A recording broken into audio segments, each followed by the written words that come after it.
but it was. We debated back and forth. Should this be a consent or should it be? So when you said you can make his a consent, so I said, all right. I like it. If you're gonna make changes, do that kind of change. I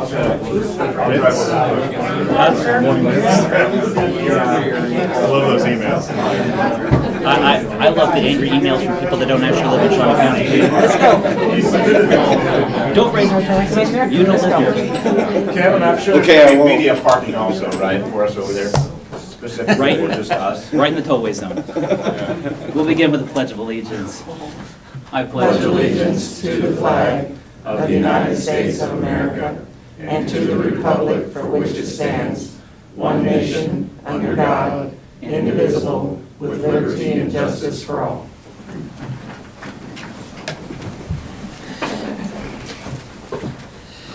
Good morning. Welcome to the September 2nd, 2021 meeting for the Shawnee County Board of County Commissioners. My name is Kevin Cook. I serve as the chair, also representing District 2. Joining us today is Commissioner Bill Rippon, representing District 1. Good morning. Good morning. Commissioner Aaron Mays, representing District 3. Good morning. Morning. Madam Clerk, our first item. Our first item is item 3, consent agenda. There are 5 items on the consent agenda. Are there any questions or is there a motion? I'll move to approve. Second. Motion to approve by Commissioner Mays, second by Commissioner Rippon. All in favor say aye. All opposed? Reflect that it passes 3-0. Our next item. Item 4, new business, A, County Clerk number 1, consider all voucher payments. Commissioners, this morning we have vouchers totaling $6,436,087.27. 3 items to highlight under that, one under District Attorney for imaging office systems for $17,200 for maintenance on their document imaging system. Under debt services to the treasurer, state treasurer, totaling $5,140,531.25 is for GO bonds, principal and interest payments. And then under solid waste recycling to American Equipment for $68,520 is for commercial refuse containers. I don't have any questions about any of this. I would move for approval. Motion to approve by Commissioner Mays. Second. Second by Commissioner Rippon. All in favor say aye. All opposed? Reflect that it passes 3-0. Our next item. Item A2, consider correction orders. I'll move for approval. Second. Motion to approve by Commissioner Cook, second by Commissioner Mays. All in favor say aye. All opposed? Reflect that it passes 3-0. Our next item. Item B, Department of Corrections number 1, consider approval of request to fill a vacant custodian position at an annual salary, including benefits, of $39,994.70. Good morning, Commissioners. Eve Kendall, Department of Corrections. We had a custodian resign, go south to the industrial park area, and is now making more money, so we have a vacancy to fill. I'll stand for any questions that I might be able to answer, and hopefully we can move forward. Any questions? No. I'll move for approval. Second. Motion to approve by Commissioner Cook, second by Commissioner Rippon. All in favor say aye. All opposed? Reflect that it passes 3-0. Thank you. Our next item. Item C, Planning Department number 1, consider approval of request for the Commission Chair to sign and execute 2 forms as part of the county's recertification in the Community Rating System, which is based on the floodplain management activities of the county. Good morning, Commissioner Randy Anderson, Planning Department. I'm not going to read through all this today. Mercifully, I want you to see this is what the federal government requires us. This is not line, this is line 1 and 1B. These are the records they require us to prepare and have audited every 5 years to show that we're demonstrating compliance with the CRS program. That audit is about 4 weeks away from happening. So we're asking you to approve or to authorize the commissioner, the chairman, to sign the actual application to submit this information before we upload it to their system later on this week or next. That's it in a nutshell. I'd be happy to answer any questions about the program or about what I've got here if you have any. By participating in the program, are Shawnee County residents that live within that area receive a reduction of their insurance, correct? Approximately 10%. And if we can move to the next level, it would go up, I think, another 2%. I'm glad you asked that question because there's a number of things that the county has done in the last 5 years that are moving us toward that direction. The comprehensive plan, the building permitting system, and a number of smaller things, but those are the two big things that are moving us closer toward possibly getting to the next level, which is level 7. We're at 8 right now. The lower you go, the better the citizens benefit.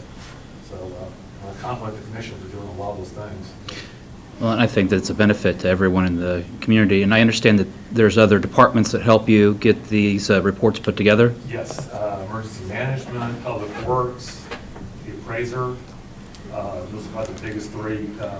This is the reflection of a lot of work by a lot of staff in the county. And, we administer the program, but we couldn't do it without the help of all those different departments. Questions for Randy? All right. I do want to thank everyone that helped work on the report, and hopefully the audit goes well so that we can receive the improved rating, which is a benefit to all our Shawnee County residents. But I'll move for approval of the request to sign. I'll second. Motion to approve by Commissioner Cook, second by Commissioner Rippon. All in favor say aye. All opposed? Reflect that it passes 3-0. Thank you, Randy. Our next item. Item D, Parks and Recreation, number 1, consider approval of request to solicit bids for funeral ground preparation, including grave digging, backfilling, and plot maintenance at West Lawn Memorial Gardens. Good morning, Commissioners. Josh Lane, Parks and Recreation. The item before you is a request to solicit bid for funeral ground preparation services. We currently have a vendor who is providing those services, but we would like to take advantage of the bidding opportunity to try and secure better rates on those services. If we do go out to bid and the contract is awarded, all fees for those services will be paid for from West Lawn Memorial Gardens and Price Fund. With that, I'll be happy to answer any questions you may have. Commissioners, just for the benefit of the people watching at home and those in the public, many years ago when the cemetery went financially bankrupt, the county wound up taking responsibility by statute for the cemetery, and that became the responsibility of Shawnee County. And so even though it is financially not it's a deficient operation, I'm looking for the nicest words to say, but it becomes the responsibility of the Kansas, by the county by statute, correct, County Councilor? Yes, sir. It's this is Jim Krell, Shawnee County Councilor. By operation of state law, it's automatic. We have no choice in the matter. And if it had been located within the city limits, it would have been the responsibility of the city of Topeka. When it's outside of the city limits in the unincorporated area, that became our responsibility. Yeah. Yes, your microphone's not working. Mark call. I would make a motion to approve. Motion to approve by Commissioner Mays. Second. Second by Commissioner Rippon. All in favor say aye. All opposed? Reflect that it passes 3-0. Thank you very much. Thank you. Should we pause? We'll pause for just a moment to get the mic working. When I was with the city, we picked up a cemetery or two because we were the closest municipality, and nothing you can do about it. Here you go. Yeah. Good. Okay. All right. Back to business. Madam Clerk, our next item. Item D2, consider approval of a request to solicit bids for a youth sports tournament provider to host various baseball and softball tournaments, including regional and national tournaments. Good morning, Commissioners. Randy Luby, Parks and Recreation. Before you today, we're just asking your request to go out for RFP to run our youth baseball and softball tournaments. We do this every 3 or 4 years. The current contract with MSP, they changed their name to Perfect Game this past year, will expire here, and we're just going out to see if there's anybody else out there that's interested in doing this. Be glad to answer any questions you may have. Any questions? One question I do get a lot is individuals wanting to know why we have these great fields like at Bettis that our local kids aren't playing on because it's booked up by tournaments. Do we try to balance out that local play as well as bringing in outside dollars? Sure. Through our leagues, basically we have leagues go out there every night of the week, which are mostly local, but the tournaments, I don't know what percent, but a majority of them are local teams that play out here on the tournaments. We do draw from outside, obviously, which obviously helps our economic impact to Topeka and Shawnee County, but we try our best to get the locals involved as well. Okay.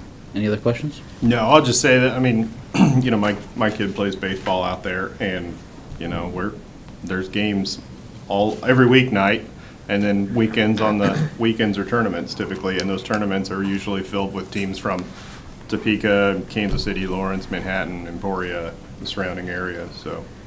I mean, there's plenty of local use out there. Even the soccer field is used pretty much every day. Yep. Is there a motion to approve? I'll move to approve. Motion to approve by Commissioner Mays. Is there a second? Second. Second by Commissioner Rippon. All in favor, say aye. All opposed? Reflect that it passes 3-0. Thank you. Thank you, Commissioner. Our next item. Item D3, consider approval of a request to pursue a Kansas Department of Transportation cost share program grant for planned Shunga Creek Trail renovations. Good morning, Commissioners. Tim Laurent, Shawnee County Parks and Recreation. So I don't know if you remember, we were here once before. We had previously applied for this grant and were unsuccessful. We'd like to take another run at it, and this would allow us to make some improvements along the Shunga Trail, specifically at the Gage Boulevard and Washburn Avenue underpasses. Be happy to answer any questions that you might have. What would this project entail? I'm going to just read directly from this memo because I think it did a pretty good job explaining it, but it's improving the safety, site conditions, and relieving congestion in those areas. So essentially, if you've ever biked through both of those areas, there's some limited sight lines for one thing. So we're going to try to lengthen that out. And so as you go under those underpasses, the goal would be for you to already be heading straight and be able to see what's under that area well before you get there. So that's the biggest thing. And then we'd also be widening the trail into those areas and out of those areas. So really just overall improving safety. Would it decrease the ramp down? I know sometimes you can really pick up quite a bit of speed as you go under the underpass. Yeah, it absolutely would. So we would widen those turns, and so they would be less severe, less steep. Again, yeah, I think we have worked with an engineer to draw up plans specifically for the Gage Park underpass, and so it would be a pretty extensive project. I think the overall cost we're estimating to be a little over $500,000. So I know sometimes when the river or the Shunga comes up and it can silt on the sidewalk and then you get that speed, it can be rather slippery or dangerous almost. And we're going to do our best to address that too, but that's a tricky problem to solve just because you are a little bit limited once you get under the bridge on what you can do because there's not a lot of space. But we are going to try to make that better as well. Yeah, that's almost impossible to stop. You just have to go clean it after every high water situation because to go low enough to get underneath the streets, you're going to be in the floodway, and there's not much. There's another area I'd like for you guys to look at and take consideration, and that is it's just south of the Stormont Vale Event Center on the Shunga Trail where it goes under. I believe the street is Buchanan. Okay. Right now, we don't go under Buchanan. We go out to the street and use city sidewalk for a couple hundred feet, what you're talking and then about. we dodge back into the park area. I'd like to look at what it would take to go underneath that street. That's a very awkward part of the trail, and I think there were reasons we did that, and I think some of those reasons are gone now. So Okay. we'll take a look. Okay. But the commitment then would be from Shawnee County if the grant is approved is $100,000. Correct, and we would pay that out of our building maintenance fund. Okay. Tim, you mentioned that you had applied for this a couple of times before and been denied. One other time, One yeah. other time, Yeah. okay, so sorry about that. Has anything changed with the design to try and accommodate some of their suggestions? We did get some suggestions from them, and I think the biggest, really what we did is work with an engineering firm to have some plans drawn up that show exactly what we're trying to do. So as opposed to us just telling them or writing out some narrative last time. We actually have plans that show the entire project and more professionally drawn up. So you never know what's going to happen, but I feel like this is a very worthwhile project, and so I'm optimistic that we'll be approved. Great. We'll see. Any other questions? Is there a motion? I would move for approval. I'll second. Motion for approval by Commissioner Rippon, second by Commissioner Mays. All in favor, say aye. All opposed? Reflected, it passes 3-0. Thank you. Our next item. Item E, Health Department, number 1, consider approval of a request to advertise and fill the child care licensing surveyor position at a salary including benefits of $54,476.65, and to fill any subsequent positions that become vacant from filling this position. Good morning, Commissioners. Teresa Fisher, Director with the Health Department. As the clerk read, we desire to fill one of our vacant child care licensing surveyor positions.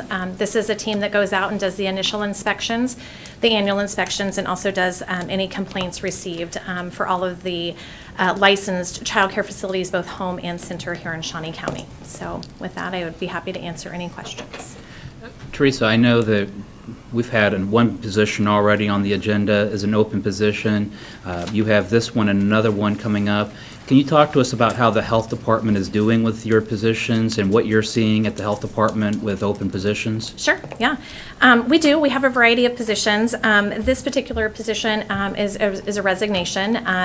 This particular individual was a commuter, and I think anytime we have somebody who commutes to work, that's an additional stress on them. So typically, these positions are fairly solid. Our child care surveyors, we don't usually experience a lot of turnover, but I would be remiss to say that our health department doesn't have. We do have positions open right now. I do have another one on today's agenda. I brought a couple last week. I think we're just looking at public health in general. I think health departments across the state, probably across the nation, are looking at some of the same situations that I'm looking at.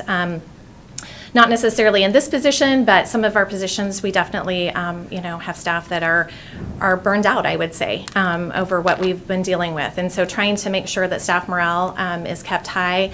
I'm visiting with staff on a routine basis, looking at overtime, what can we do to alleviate things, trying to just kind of gauge where we're at. But at the end of the day, I think everybody knows what they're capable of doing. And unfortunately for some of the staff, they reach that limit.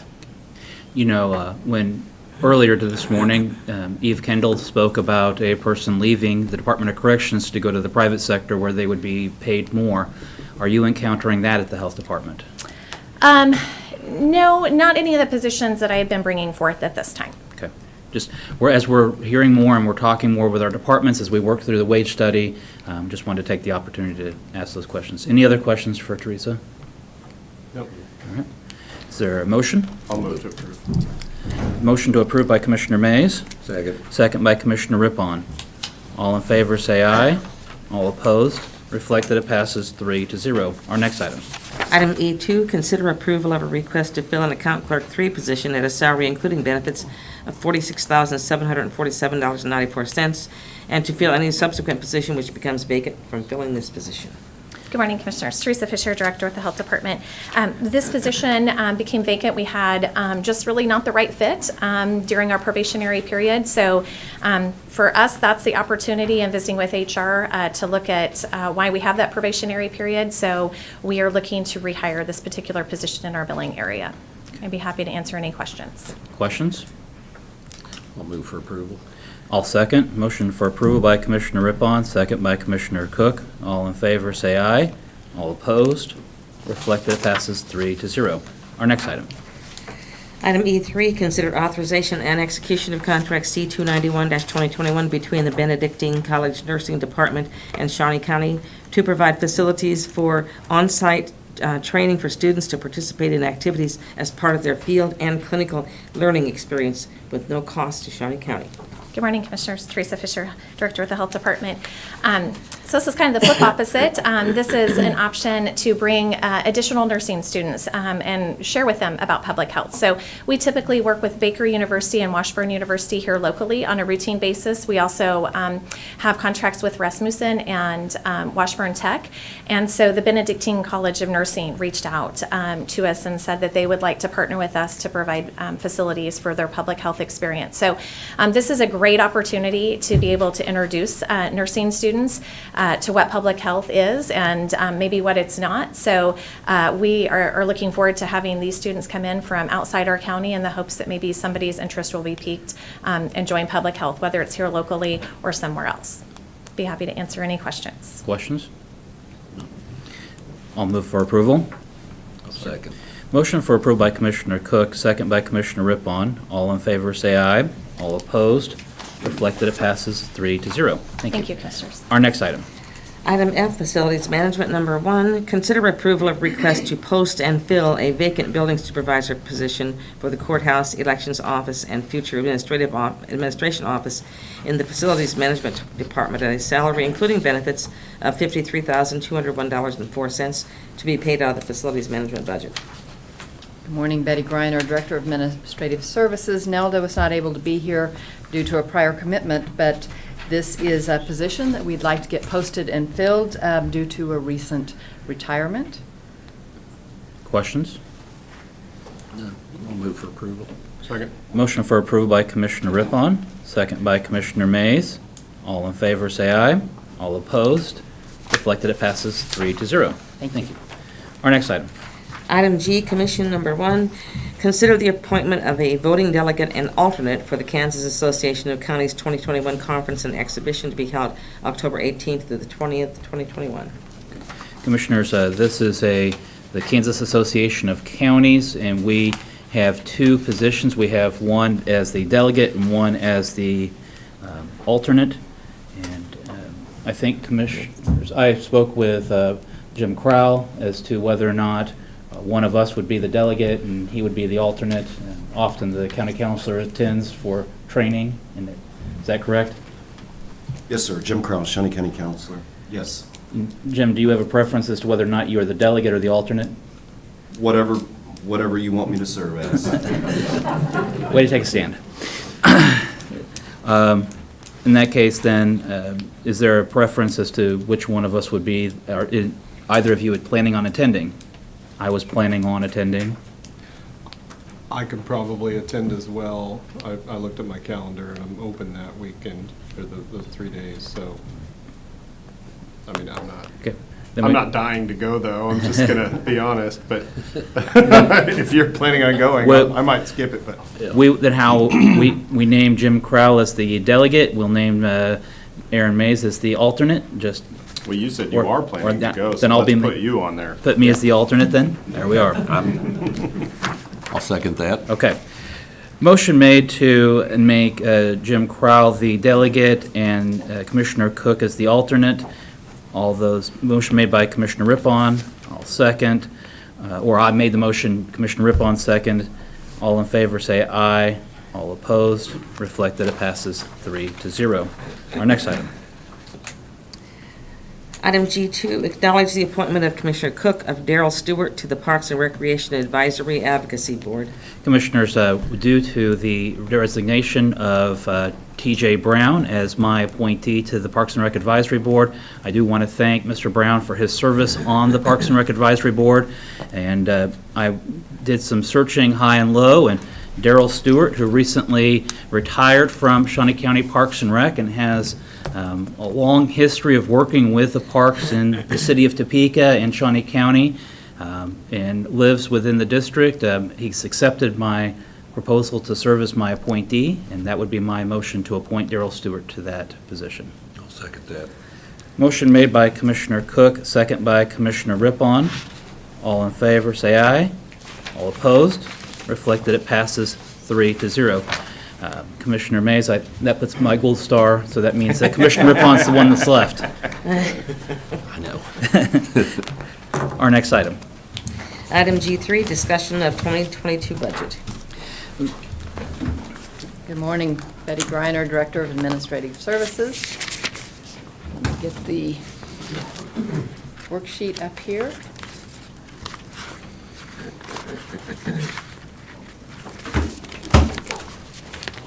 And this is the worksheet where we left off on August the 5th. Even though we had discussions since then, we have not made any changes to it.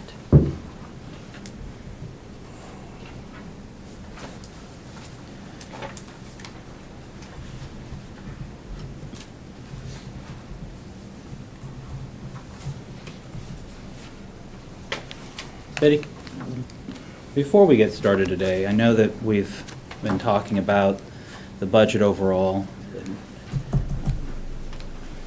thinking about it over the last several days. Let's take a moment and let's walk through the budget from the top to the bottom, just talking about the changes and maybe kind of highlighting some of the issues in those areas.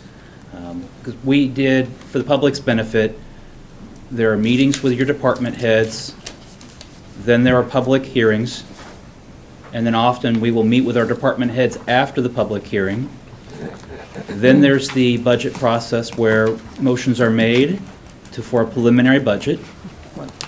One step you missed was, oh, yes, you're right. I'm sorry, go ahead. Preliminary budget, the revenue neutral rate, notice and publication, the public hearing, and then finalization. And did I miss any steps, Betty?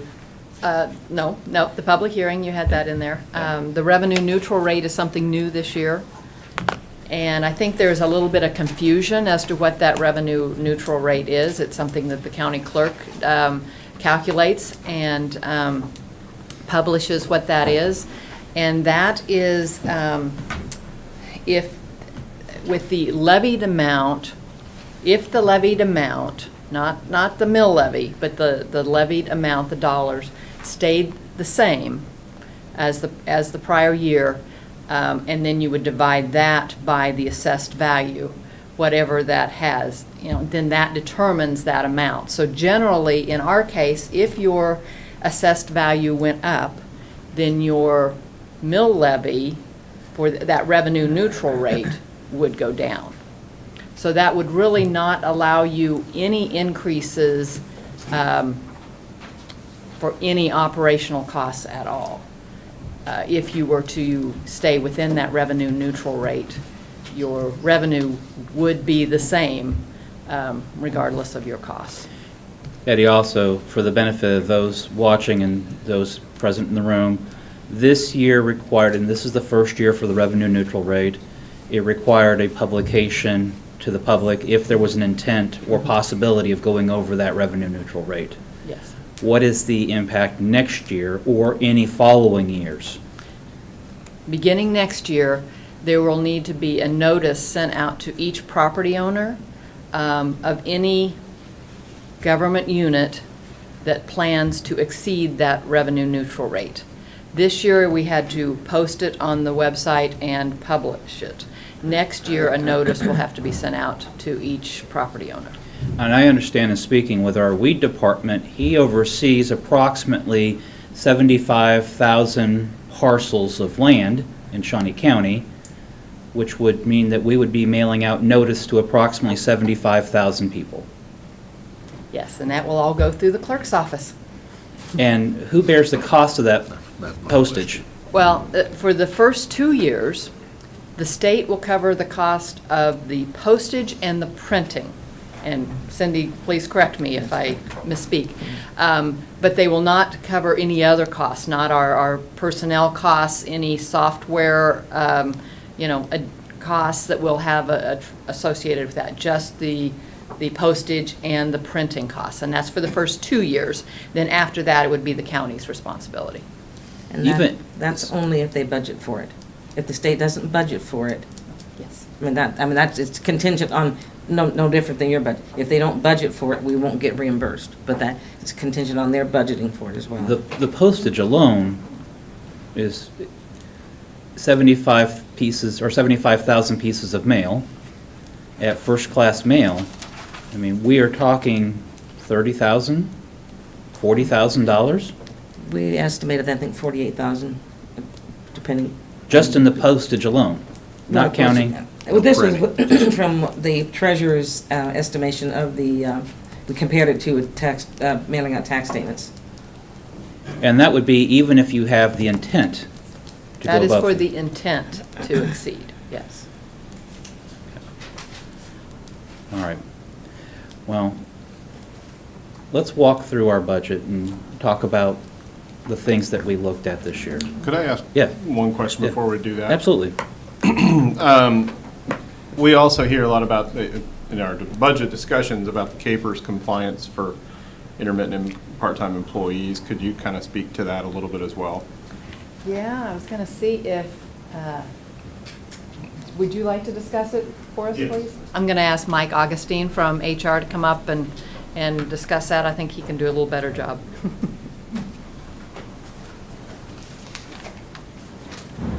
Good morning, Commissioners. Mike Augustine with Human Resources. What you're referring to is the CAPERS rule that a covered position is considered by CAPERS to be any position that works 1,000 hours in a given 12-month period in a given year. Currently, we have intermittent employees that we use in various departments, most particularly in Parks and Rec.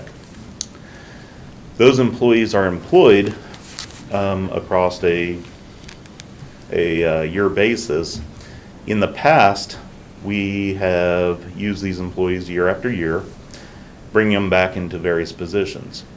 However, we've been working with CAPERS to come into a understanding with CAPERS that these positions would be used on a temporary basis, meaning 6 months or less, or on a seasonal basis where it's a defined season.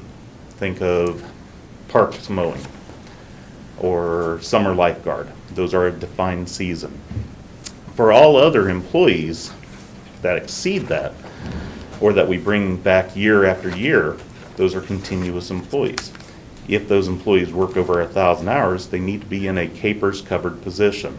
Or we have to, in another term, we have to have the employee contribute the percentage to CAPERS, and also the county has a contribution to CAPERS.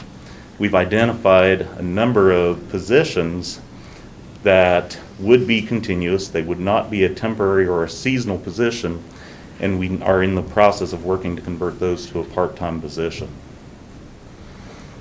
And do we have an estimate of what the total cost to the county is for that? I will defer to Betty Griner. Okay. No, I'm sorry, I really don't. That was something we looked at on a departmental basis. Okay. And, it's something we could come up with, but I do not have that. I believe for Parks and Rec alone, it was $322,000. Is that correct? Something around there? Was that a consideration in preparing the budget then? Yes, that was included in their budget request. It was also included in my flat budget, because that was something that was a requirement for CAPERS. And that is a new rule that's taking effect for us and applying to us starting this year. Yes, it will apply to us beginning in 2022. And does that alter the health insurance premiums for those employees or anything like that when they move to the? Some of them will then be eligible for health insurance when they have not been before. Okay, that was my understanding. I just wanted to Yes, clarify. yes. Okay. All right. Any other questions before we get started? All right, let's start with the counselor. Well, and yes, this first category, as you see, is law enforcement. And so we were just kind of, I don't know exactly, we have the counselor's office, community corrections, Department of Corrections, the DA's office, district courts, drug court, emergency management, safe streets, and sheriff. So let's just start with the top.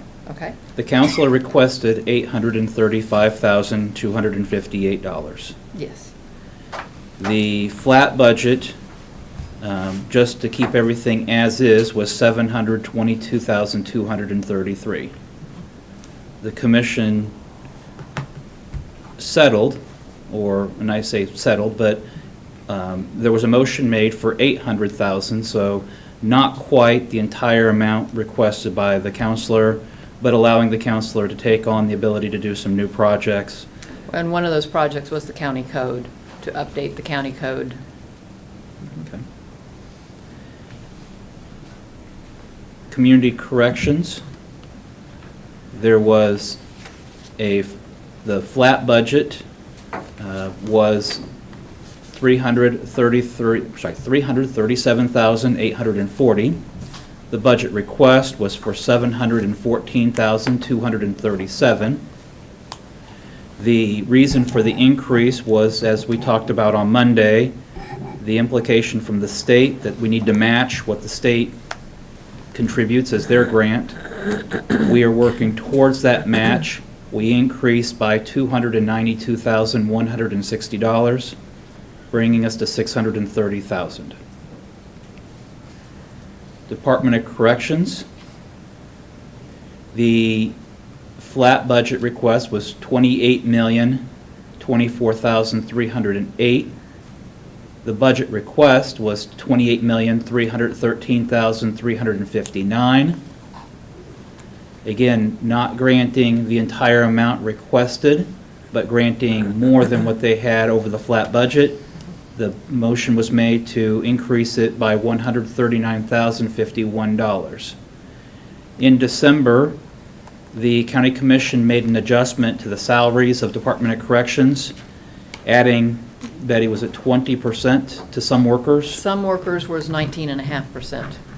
And that was to address the vacancies at the Department of Corrections and employees that were leaving the Department of Corrections.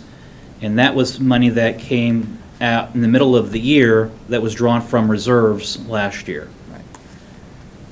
And from the reserves that resulted from CRF, CARES Act money. So then the additional increase was cost of personnel, the cost of services, the cost of goods that the jail relies on. The district attorney, the flat budget was $4,908,149. The district attorney requested $5,107,088. The motion was made to add 49 to bring it to Flat budget. flat budget. So And that, the increase he was asking for was for 3 new employees for the backlog for the cases, court cases, and that has been funded by ARP funds. And as we're going through this, if there's a department head present that if we misspeak or leave out an important part, please hop up and correct us. District Court, the flat budget was $2,417,948. The budget request was $2,674,409. The reason for the increase was to address court-appointed counsel that had not seen any adjustment to their contracts for approximately 10 years, and to address the vacancies that were occurring with court-appointed counsel, being able to retain those counsel. The motion was made to add $207,052. Also, to address the pro tem judges who fill in, substitute judges is probably the best explanation. Drug court, the request was for $15,000. There was no adjustments made, and that remains at $15,000. Emergency management, the flat budget was $380,344. Emergency management requested less than the flat budget, and their budget was decreased by $9,000. And their request was less just because of personnel changes. Safe Streets was $15,000, and there was no adjustment made, leaving that at $15,000. The sheriff requested $21,391,133. The flat budget was $20,596,402. there was an increase of $3,598, bringing it to 21 million even. The request for the increase was to address some personnel issues as well as the cost of fuel, bullets, equipment. Might note that we have quite a few vacancies within the dispatch at this time, reaching again a critical point. Then that brings us to recreation. The Stormont Vale Event Center. The flat budget was $985,631. Stormont Vale Event Center requested $1,130,476. We made an addition of $64,369. And Betty, the reason for the increase was, again, cost of services? 44,000 of it was operational costs, and then 20,000 was additional that they thought would be in incentive fees that the county would be responsible for.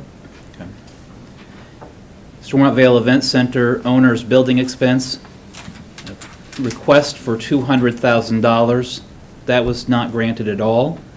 And the reason is that we would be looking at ARPA money to address some of those building expenses. The Fair Association. The Fair Association flat budget was $68,000. There was a request for $83,500. There was a motion made to increase it by $7,000, bringing them to $75,000. There was also discussion about the increase of operation of the fair due to the increase of operations from the Stormont Vale Event Center. And then the reason for not granting the full amount was we want them to work towards getting more community sponsors and growing the fair as a more community activity. Parks and Recreation request was $16,325,204. The flat budget was $15,528,600. The commission made a motion to add $350,000, bringing them to $16,043,501. Betty, the reason for the increase by the largest portion was for contract services, to go out for more contract services for grounds and things like that. If Tim has anything to add? I'm not sure that was the,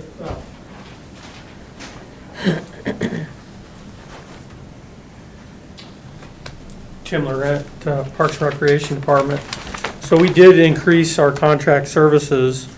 Give me a second here to track that down.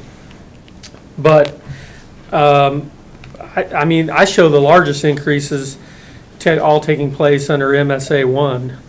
I mean, we went from 8,535,000, up to 9,321,000. So is that not correct? MSA 1 is all included in the flat budget. Okay.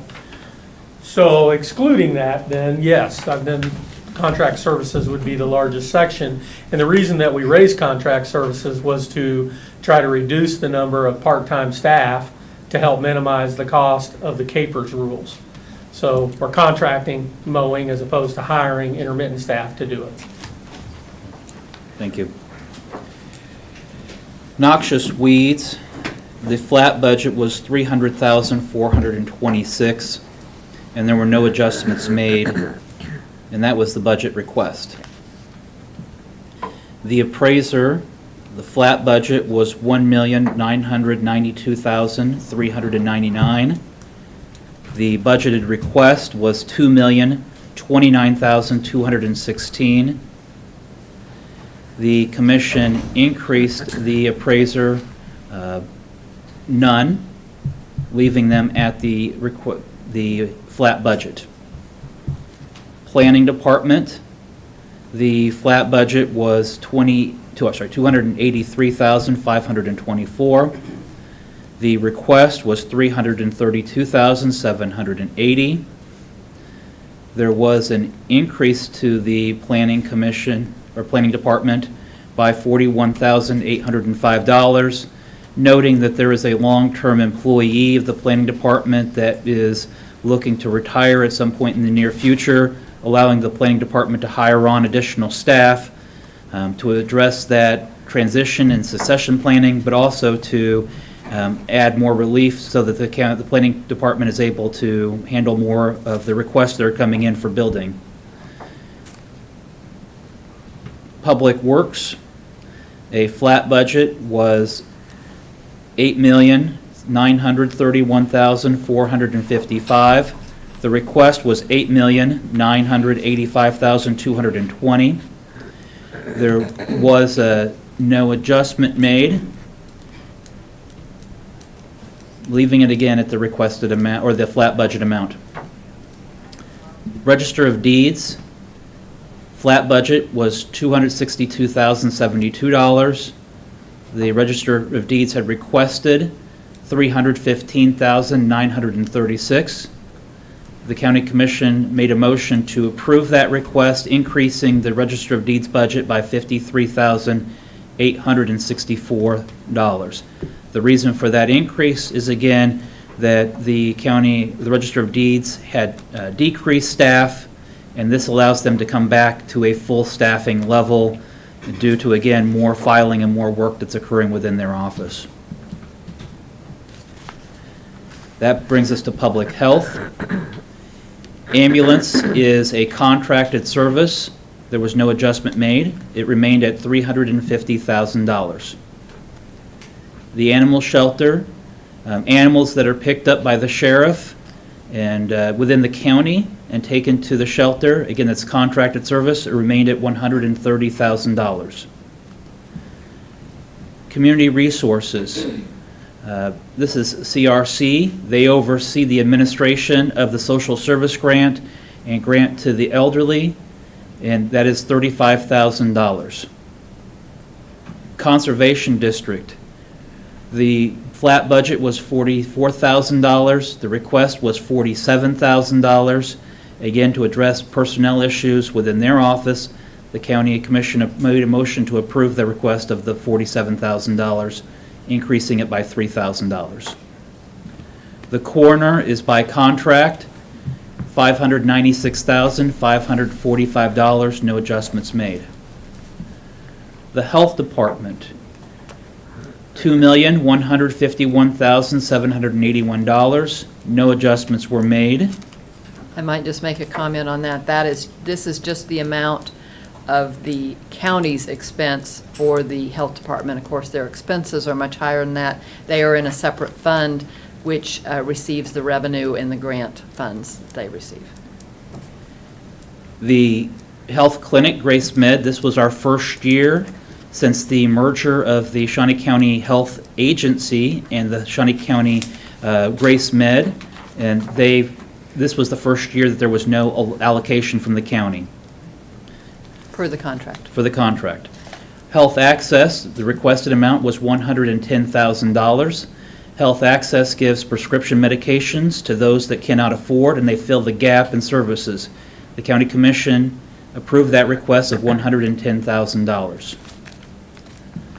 Extension Council, the $601,748 was the requested amount, or flat budget and requested amount, and that was granted. There was no increase due to some retirements that occurred within the extension, and they were able to stay within their flat budget. Mental Health Vallejo, the flat budget was $2 million. The request was $2 million. Vallejo also includes family service and guidance for children and Breakthrough House for mentally disabled individuals.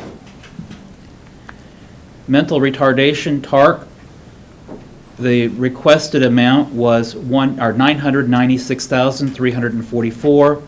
The flat budget was the same, and the County Commission granted that amount. Service programs for the elderly,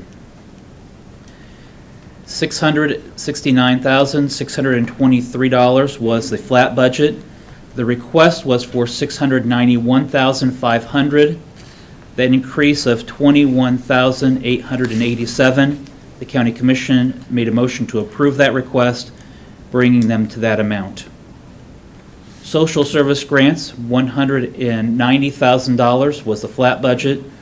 There was a motion made to approve that. That ends that category, noting that it was $7 million, I'm sorry, Betty, $7 million. I'm sorry, I If you went take down. that one more Went too line from fast. me, thank you. $899,918 is in that public health category. Administrative services. General expenses. The flat budget was $2,058,400. The request was $2,176,500. The reason for the increase, Betty, What's the operating cost for the new building at 707 Quincy? and the new building that the county has acquired will house the information technology, IT, audit finance, human resources, the county commission, and the county councilor, thereby freeing up space within the Shawnee County Courthouse for the courts to expand and for additional needs for the Shawnee County courts. NDA. And district attorney, thank you. Contingency. Last year, we budgeted $500,000. We saw that as we approached July, we had spent almost the entire amount of the $500,000. Our prior year's budget was $1 million. The motion made was to increase it back to the $1 million that we had in the past. Contingency are those expenses that are not budgeted and not planned. Capital outlay, the 2021 was $2,500,000. The flat budget was for $2 million, and the request was to keep that at that level. Betty, if we can stop, I just want to take a moment. Capital outlay. With the $35 million, $34 million that was granted by ARPA to the county, and we are still, the SPARK committee is meeting to determine how that money would be allocated. Do we need to retain $2 million in capital outlay? Well, we are, the SPARK committee is looking very closely at all of the items that are on our CIP list and looking at which ones fall within the categories of the American Rescue Plan Act, and that will be one of our main targets to look at for those monies are those CIP projects. There will be some that will not fall within the eligibility requirements of that. It's a matter of, we did have an extensive conversation with our consultant on that. And that was his recommendation, is that the CIP projects are where we look first with that money. That doesn't mean that's the only place we will look, but that certainly is one of the places we look first. That is something that would be your decision as to whether you want to,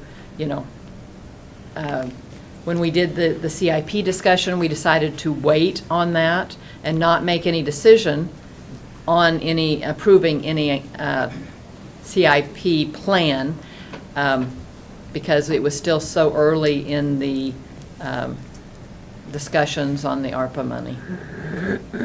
But there will be items within the CIP that are not appropriate for ARPA, and so the county would still need to have some capital outlay. I was just going to point out, sorry, for the CIP for 2022, in the requests from the departments, those total $17 million, just for the 1 year. Just for the 1 year. But not all 17 million would be ARPA appropriate. Right. Nor would maybe all 17 million be granted in 1 year. Right. Definitely would not, actually. Right. Yes, they definitely would not, normally, yeah. Audit finance, the flat budget was $568,475. Budget request of $572,095, increase of $3,620. That was for the maintenance agreement for financial reporting software. Board of County Commissioners, flat budget was $491,253. Budget request of $512,676. Part of that is an increase of $21,423. That is for the software, personnel costs, and for equipment for the county commission. And for the new communications division. And part of that was also the maintenance for the agenda software that allows that to be available for the public easier. The county clerk, we have an increase of $18. Sorry. I did my best. It's an outrage. I know. But the total budget for the county clerk is $847,226. Elections, flat budget was $1,577,693. Request of $1,734,105.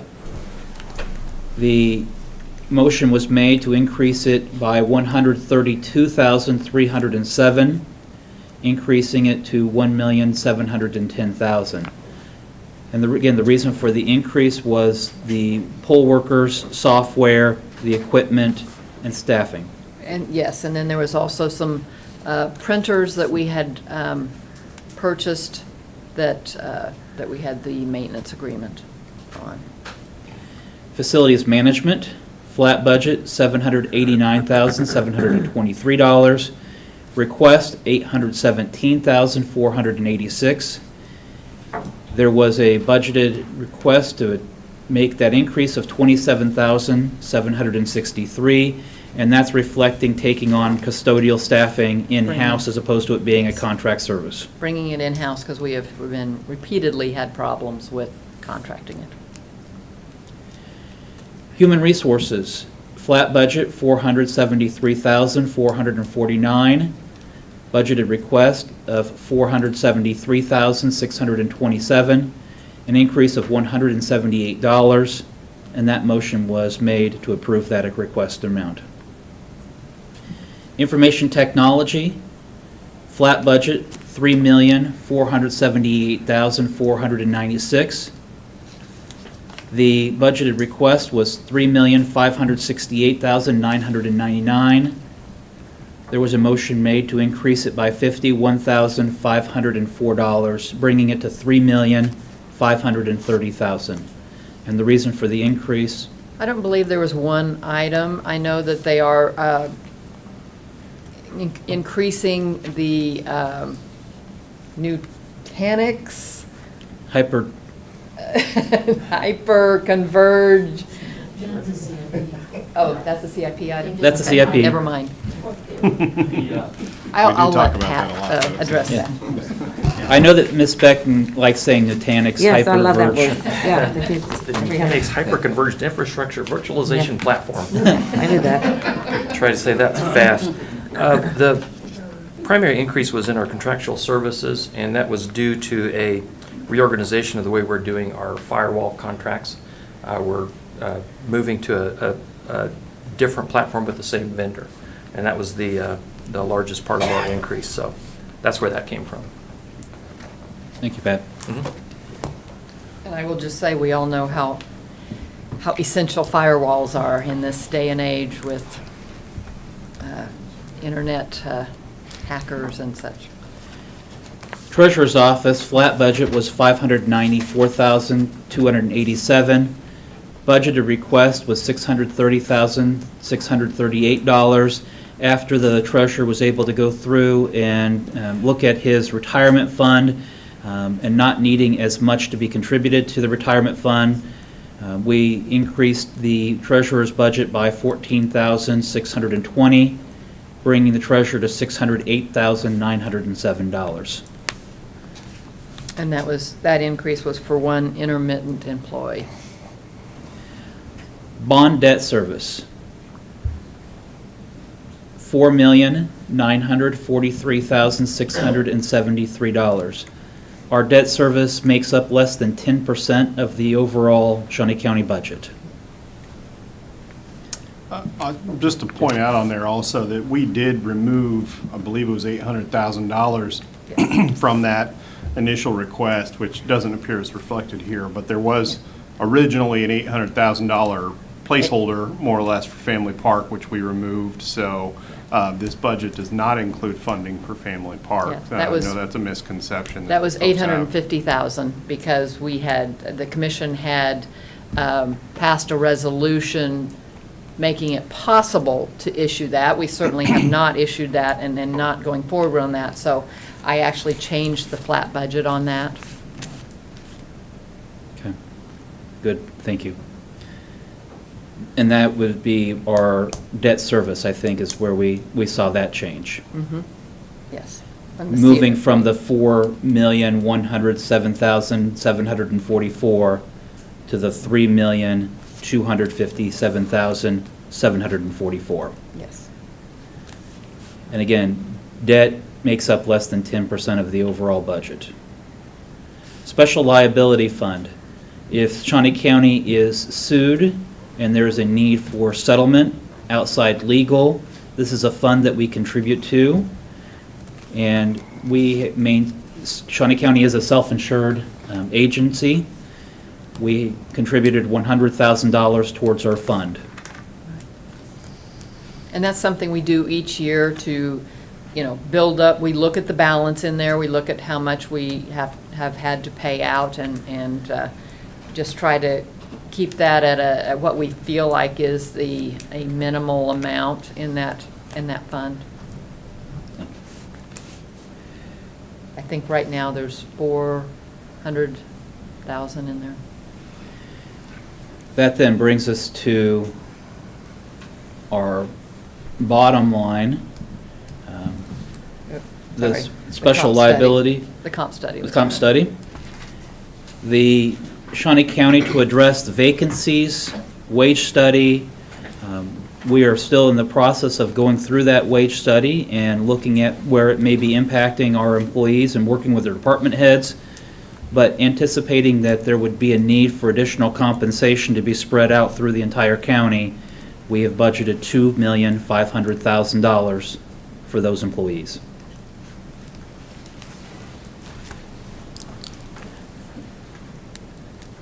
This brings us to a mill levy of 52.063, an increase from 2021 of 3.906.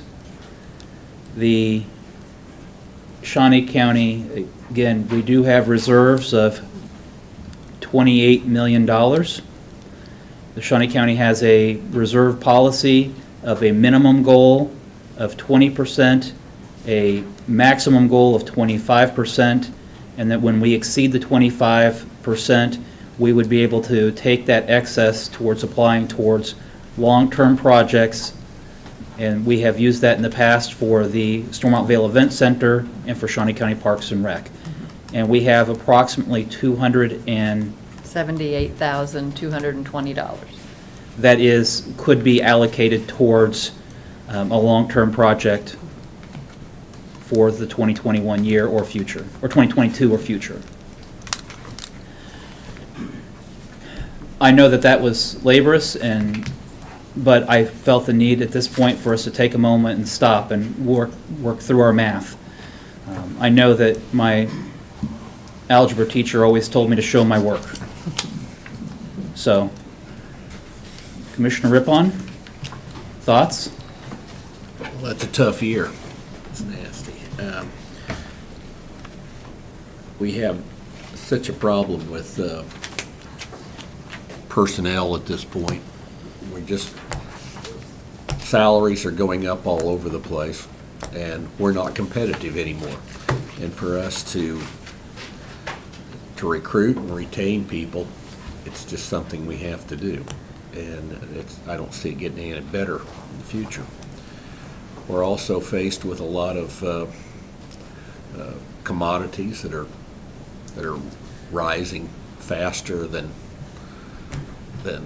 then our tax dollars are coming in, which is making it tough. Y'all know what building materials are doing. The price of oil's $1, or a gallon of gas is $1 higher than it was last year. And we use a lot of fuel. We use a lot of oil and roads. It just makes it extremely tough this year. So, I don't know. Commissioner Mays?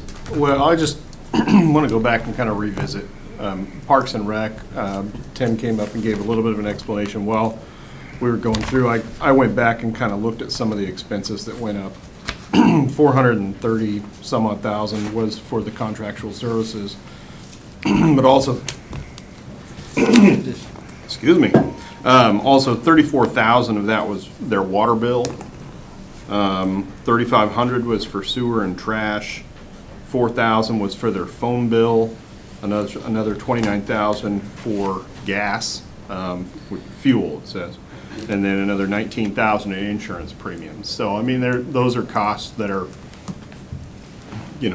quite a bit extra that weren't mentioned. So, I mean, that accounts for a good chunk of their budget as well. So. I might note that the county was able to acquire 707 Quincy for additional space for the county without bonding and borrowing on that money. And that saves the taxpayers that money, and that we are not going into more debt for additional county space.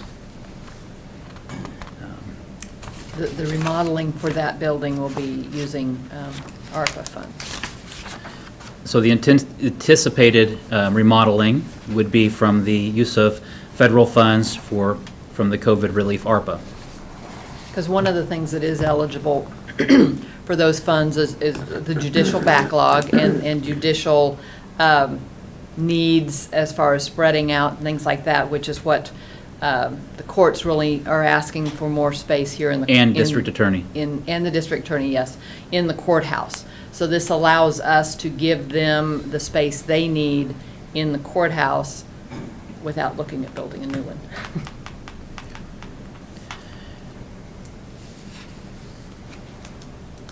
Are there any adjustments that, commissioners, we would like to make to the budget? I think there's a couple of things that we could look at. Betty, explain to me so we have $1 million going to contingency, and it really seems that perhaps our reserves are sort of a contingency. Could you explain to me the difference between budgeting $1 million for this and possibly not using it, or just eliminating that budget item and drawing from reserves for those contingency items as they come up?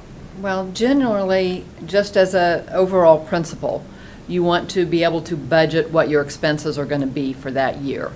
So we try to budget what we think will be unexpected expenses.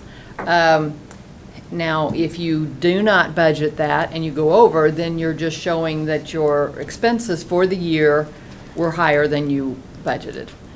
Generally, that's just not the practice that you want. You don't want to go over your budgeted expenses. So that's why we do budget for that each year. Thank you. Betty, on the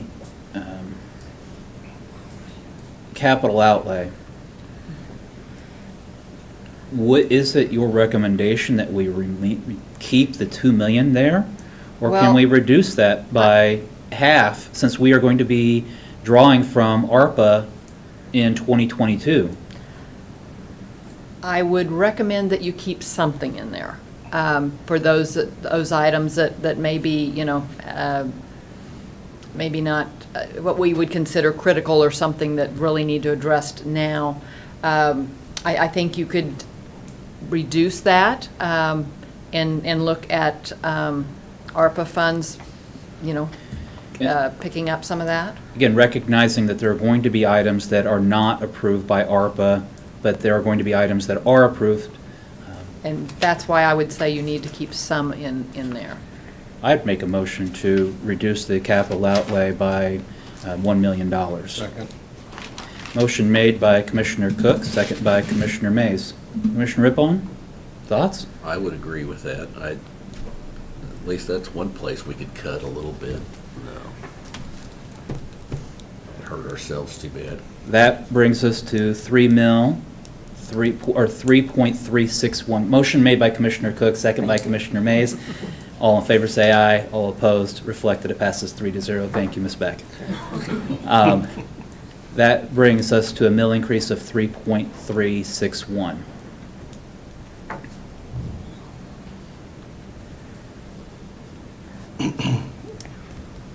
I think I would be okay maybe taking another 200,000 out of contingency, dropping that down to 800,000. I would make that motion. I will second, but I will also note that we know that it has to be more than 500,000. We do know that. So, motion made by Commissioner Mays to remove 200,000 from contingency, bringing it to 800,000. Second by Commissioner Cook, or Commissioner Rippon, second. All in favor say aye. All opposed? Reflect that it passes 3-0.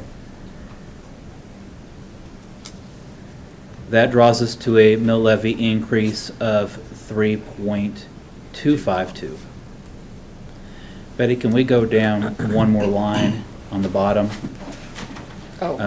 Yes, down here. Yes, please. When we talk about mills, I always like to put things into what the taxpayer would see. And again, for the taxpayer, for a residential house, for Shawnee County mill levy alone, this is not taking into account any other taxing entity. This would be an increase of $37.40 for yearly for your taxes, not monthly, but yearly.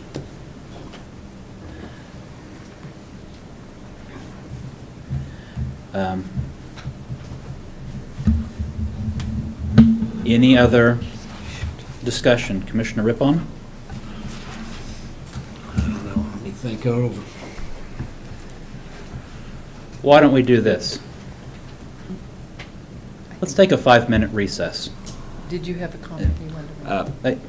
Go ahead. Let's just do the recess. Let's take a 5-minute recess. A motion made by Commissioner Cook for a 5-minute recess. Second. Motion seconded by Commissioner Rippon. All in favor say aye. All opposed? We're in recess to, let's make it an even 10:17.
I don't believe you guys did all. Betty? Yes. Randy, we're back in session. I feel like Randy's, I feel the channeling the spirit of Randy's elementary teacher. All right. Betty, when we talked about there being an excess of our over 25% of the 278,000 on our reserves, Yes. how do we make that? Our resolution talks about it going to long-term projects. And again, it's been a couple of years since we've done it, and I know this predated Commissioner Rippon and Commissioner Mays, so what is our process? Well, basically, it's to, you look at the percentage based on the most recent adopted budget. And then anything excess over that, it can be used for what the policy says is it recommends it to be used for one-time projects, not operating costs, because then you have a sustainability issue. But it looks at one-time costs. It can be used for debt service, paying down debt service, which in the way our debt service is set up, it's laddered, so that's very, hard for us to do because of the way it's structured. But you can use it for those types of items, projects, one-time expenditures, those things. Now, I know that we are still going through the Spark Committee meeting to determine what is eligible and what is not through ARPA. We cut $1 million from capital outlay.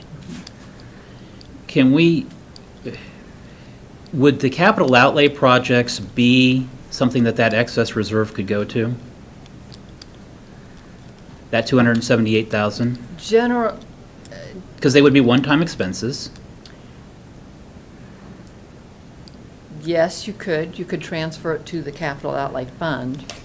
Now, that would be separate from this budget discussion. But yes, you could,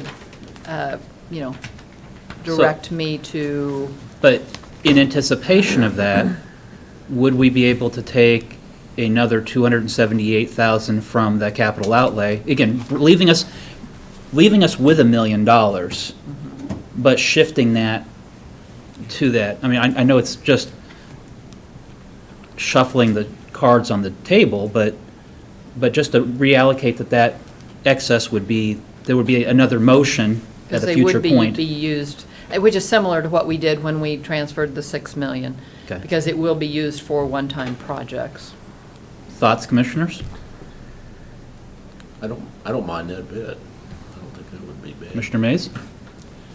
Yeah, I mean, I think we need to use that money somehow. Okay. So, So Betty, can we reduce the capital outlay by another 278,000?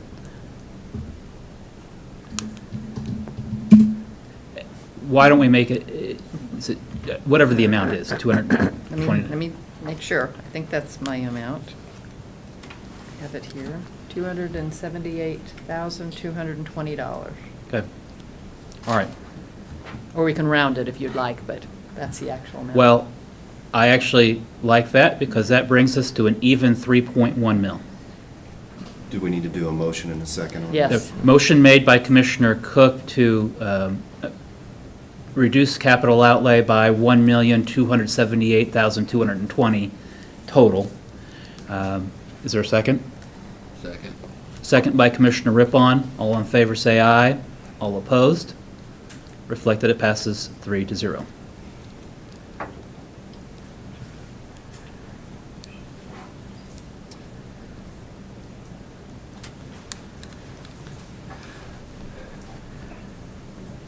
So- Increase mill levy of 3.10.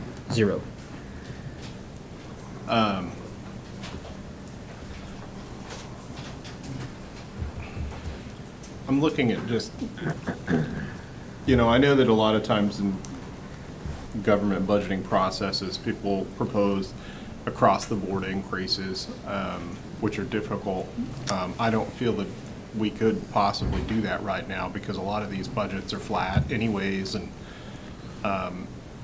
but I do think that there's a chance that, possibly looking at a little bit of a haircut for some of our largest departments, maybe taking 100,000 from, our 3 biggest budgets, which would be, in terms of the total cost, it'd be a very small percentage to each of those. Could make a difference. Your top 4 are Department of Corrections, Shawnee County Sheriff, Parks and Recreation, and Public Works.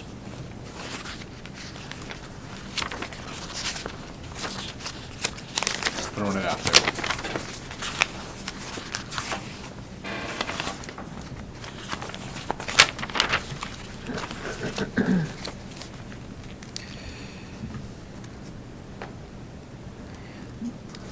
I'm not opposed to looking and really digging into where we're at.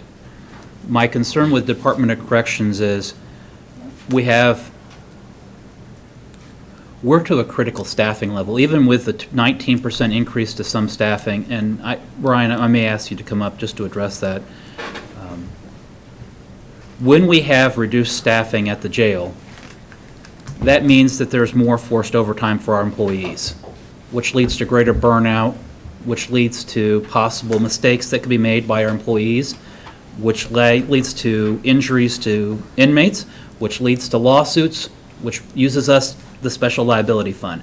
I know that Brian runs a very good operation, a very competent operation, but Brian, what are some of your problems that you're operationals that you're facing right now?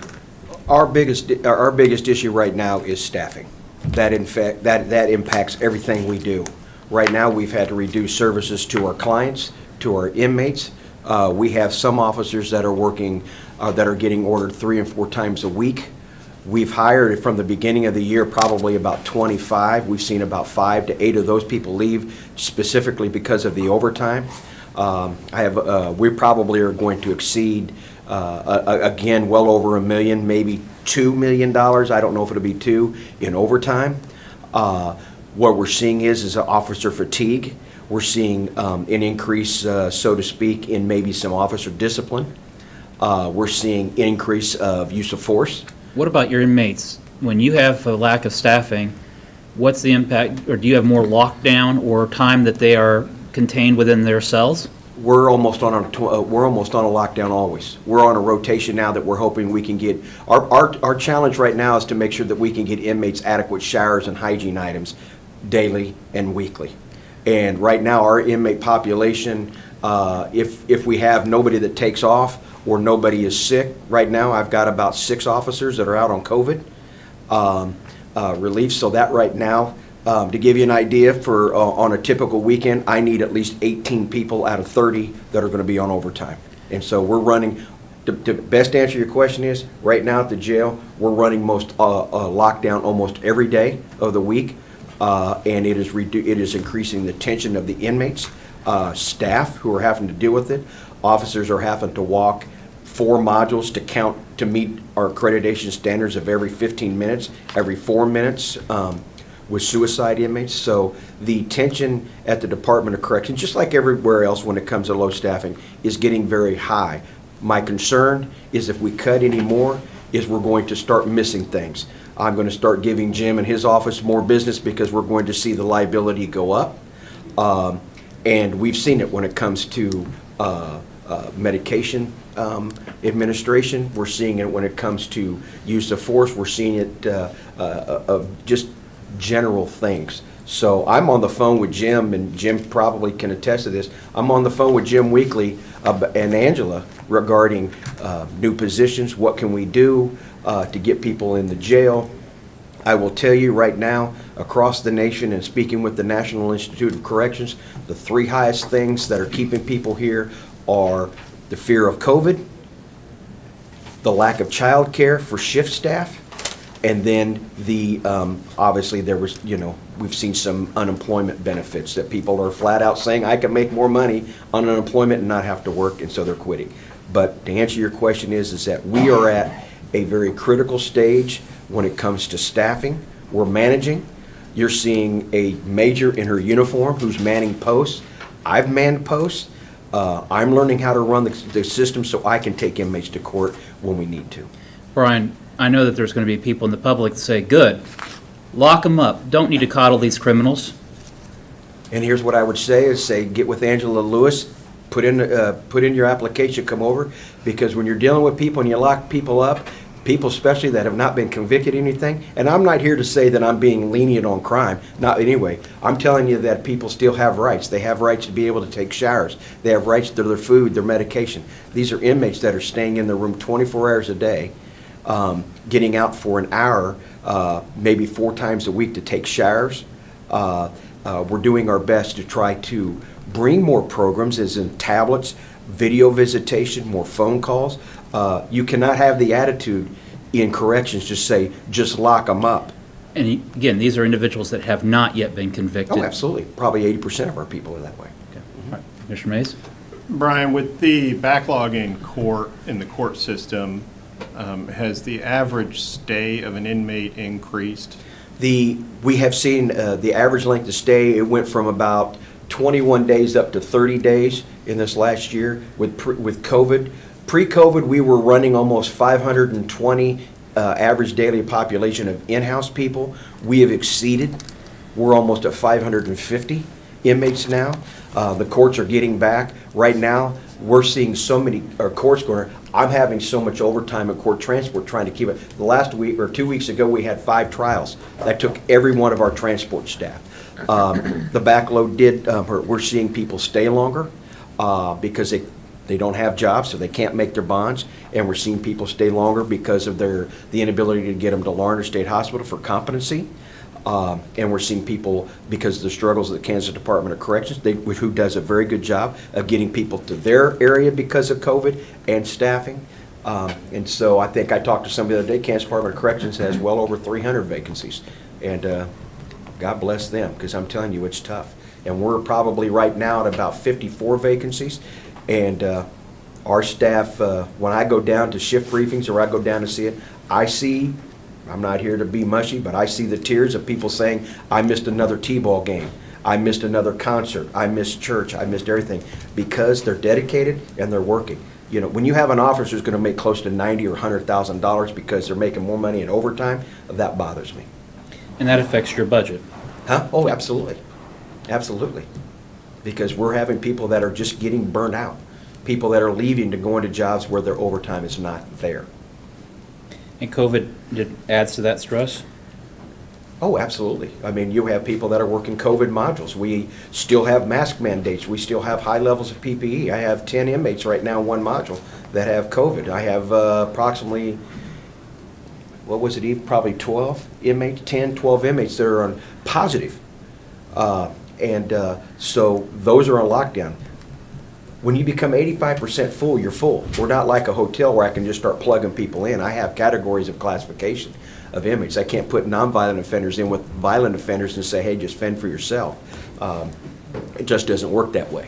But you throw you have inmates that are scared, that are fighting, hitting staff, beating up other inmates to get in solitary confinement because they're that scared of being in a multi-person room because of COVID.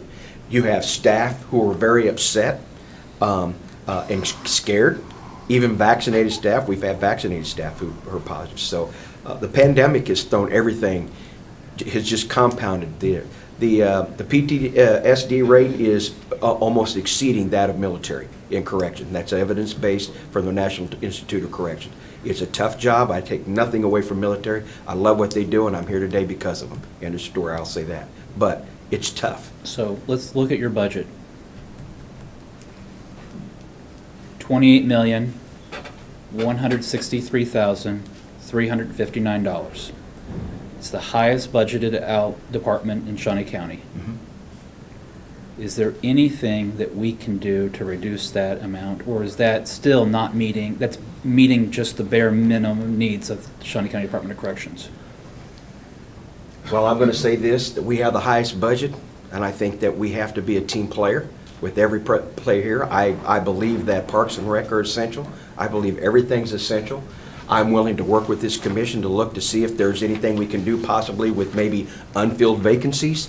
My concern is that, and I'll be right up front, this may sound greedy, when you start taking stuff out, that changes the bottom line for the next year. In 2011, we suffered a $1.5 million loss, and we got close to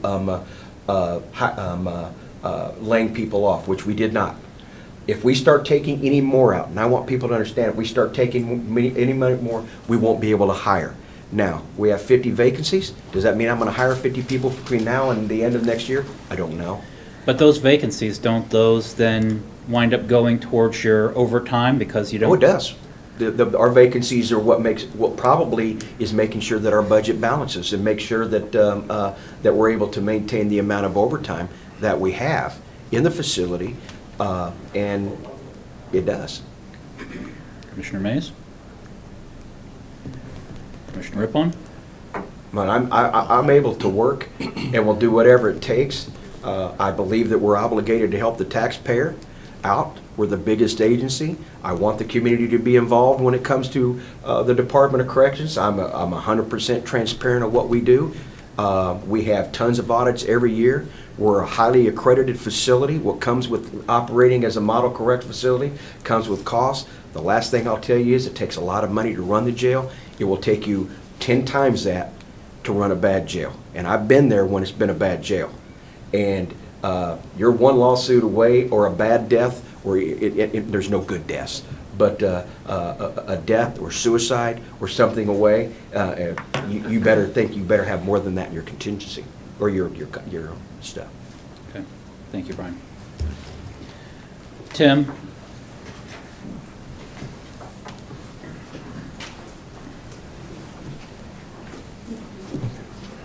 Parks and Recreation is the second highest allocated item in the Shawnee County budget. 16 million. Sorry, third. All right. Third, sorry, Tim. We're shooting for number 2. Third highest, 16,043,501. And I want to clarify that. Ms. Mace, or Ms. Marple, since you spoke up, my comment was legally required departments versus departments that are not required by statute. Not that they're non-essential. So, Ms. Laurent, can we discuss your budget? Sure. What would you like to know?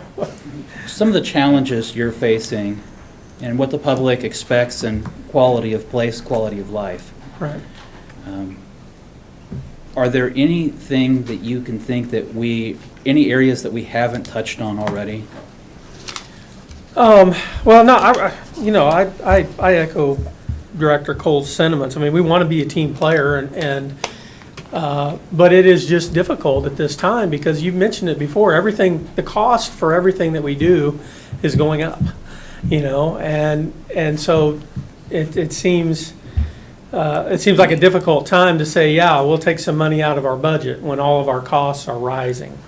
And I also just want to remind the commission that we took over the Great Overland Station last year, and I think we estimated that the cost for that would be around $500,000 a year, and we were budgeted around $200,000 a year. So some of those, when you talked about some of those utilities, and I know specifically the phones and copiers and all those things that we inherited from the Great Overland Station were an additional drag on that budget. So I don't have an area right now where I could say, yeah, just you can go ahead and take this.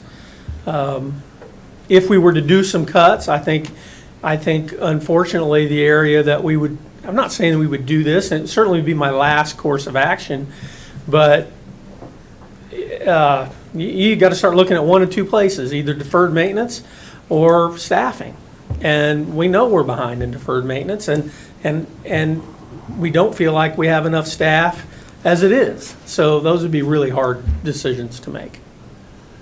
How much are we currently spending on cardiograph? I know that's a pretty sizable amount. I think that, I was told after we discussed this last time, that our annual bill for the county is around $100,000.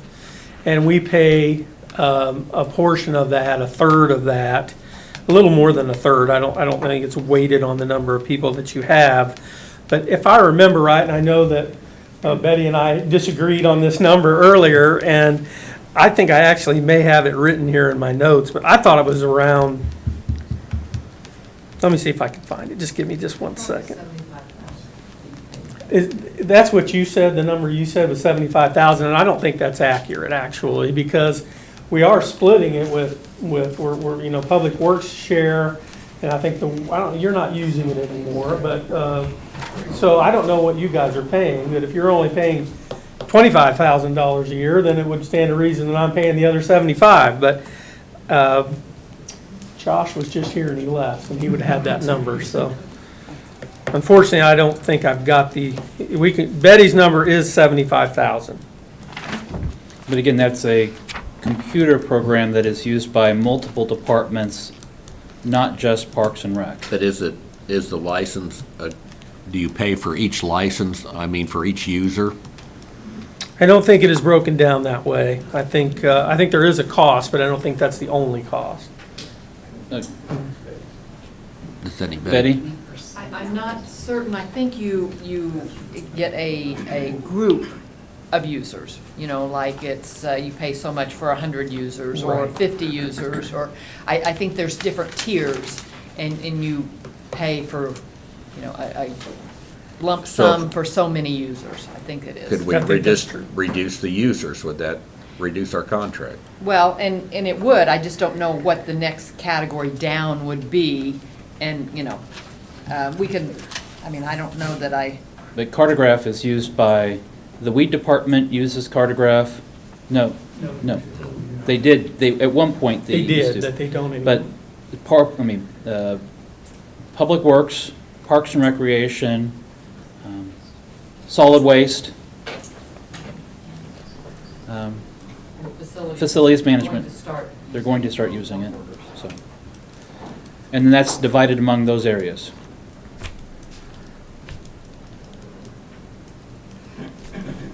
And I know that, Commissioner Rippon, you have concerns about cartograph and the amount of time staff use dealing with it. And I know that Tim gave us his promise that he was going to be going back and reviewing their operations of cartograph to see if they can streamline that process so that it is less burdensome on the staff.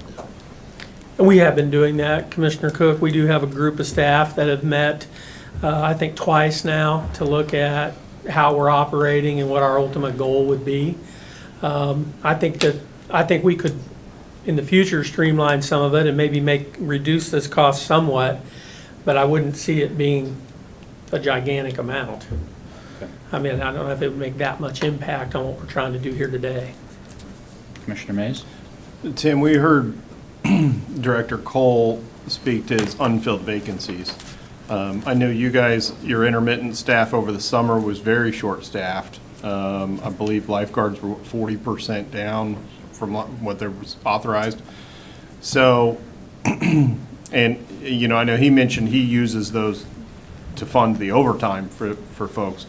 Obviously, you're not paying overtime on intermittent employees typically, so, would that be some sort of a savings in terms of, rather than funding that fully staffed, maybe cut that back a little bit with camp counselors and lifeguards and things like that, or, and then also, we ended up closing the pools quite a bit early this year. Was there any savings realized from that? There will be some savings realized from that. I don't have that number in front of me, but yeah, we will see some savings from shutting down early. It's hard for me to say that I could cut intermittent staff when I can't actually fill the number of positions that I need. So we're in a perfect situation. I want to spend more money. Right. I want to hire more staff. So, and we've also discussed that, as you know, as part of the wage study. And I would hope that we would see those salaries increase so that we will have a better opportunity to recruit intermittent and part-time staff. It's seasonal staff.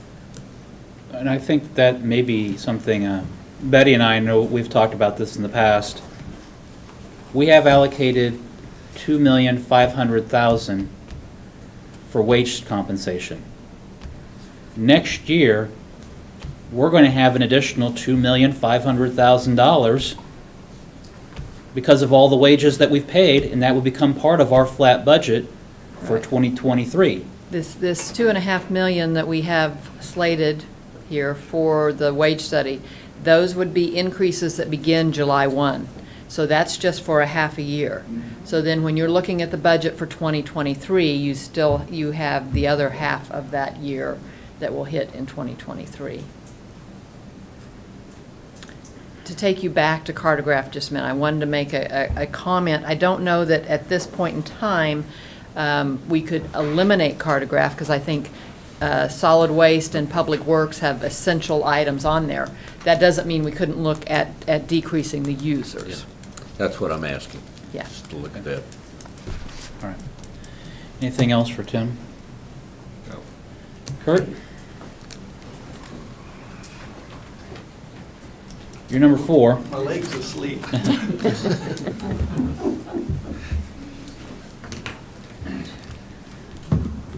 We are at, I guess I can't quite see it because it's one thing down, but within your department, He did request a flat budget. yeah. There we go, thank you. $8,931,455. Well, let me start by saying Public Works is somewhat unique. Anything that we don't spend up to 25% of our budget, we turn over for use in the following year for roads, bridges, and machinery. There's nothing wasted. When I came on board, there was quite a bit of overtime. I put an end to that. We still use overtime, but it's very restricted, and I have to approve it. So I have 15 vacancies right now. I get calls daily. Clean out my ditch, replace the culvert under my driveway. You need to mow the right-of-way in front of my property. I'm telling you, at some point, these are expenses that are not on the road itself. I'm going to have to start telling these people we can't get to it for quite a while. Because I feel that, just like I felt during COVID, maintaining roads is an essential service in this county. It's important. It relates to public safety. It's about getting goods from one point to another. It's extremely important. So yes, I have 15 vacancies. Take some of those away. But you're not just taking the vacancy away, you're taking the money away that I can spend on the roads. For example, in the coming weeks, I'm going to come forward to you with a small project to remove the railroad crossing on South Topeka Boulevard. We get tons and tons of complaints about that rough crossing down there on South Topeka Boulevard. If I was fully staffed, I would do that work internally. I'm only at approximately half staff, so I have to take that leftover money that I could spend on a new project, and I have to pay a contractor to remove that crossing. So that's where we're at. Every bit of the money that you allocate to my department goes, if it's unused, it goes to roads and bridges. Now, I'm going to say something similar to what the director of the jail. I'm going to be honest with you. Even with the salary study and salary increases to entry-level positions, I'm going to be honest with you, I don't think I'm going to be able to fill all of them. You know, it's going to take a long time. But nevertheless, that position represents money that I could spend on the roads and bridges in this county. It's either as an individual doing maintenance on those roads and bridges, or it's money available to a contractor to do work on roads and bridges. So that kind of hopefully puts things in perspective from my standpoint. A Shawnee County taxpayer, Carol Marple, emailed the commission asking that we look at not mowing the ditches as frequently as we do. Your thoughts? I get more calls about ditches than anything else. People want their ditches cleaned out. People want their ditches mowed. Could I privatize that action? Sure. Could I not do it? Sure, but at some point it becomes a safety issue. If you don't mow the ditches out, you got vegetation that ultimately encroaches on the roadway. Not only that, but deer accidents will increase, because if you keep the right-of-way somewhat manicured, a motorist can possibly see a deer enter the right-of-way rather than have vegetation up to the edge of the road, and it provides no advance notice. So I don't think we can ever get rid of mowing ditches, but I can obviously, as I said earlier, lower its priority. Because again, I think I need to spend limited resources on the roads, on things that relate to public safety. Now, if you have a curve and you're on the inside of a curve, you obviously have to mow the ditches and the right-of-way for sight distance issues.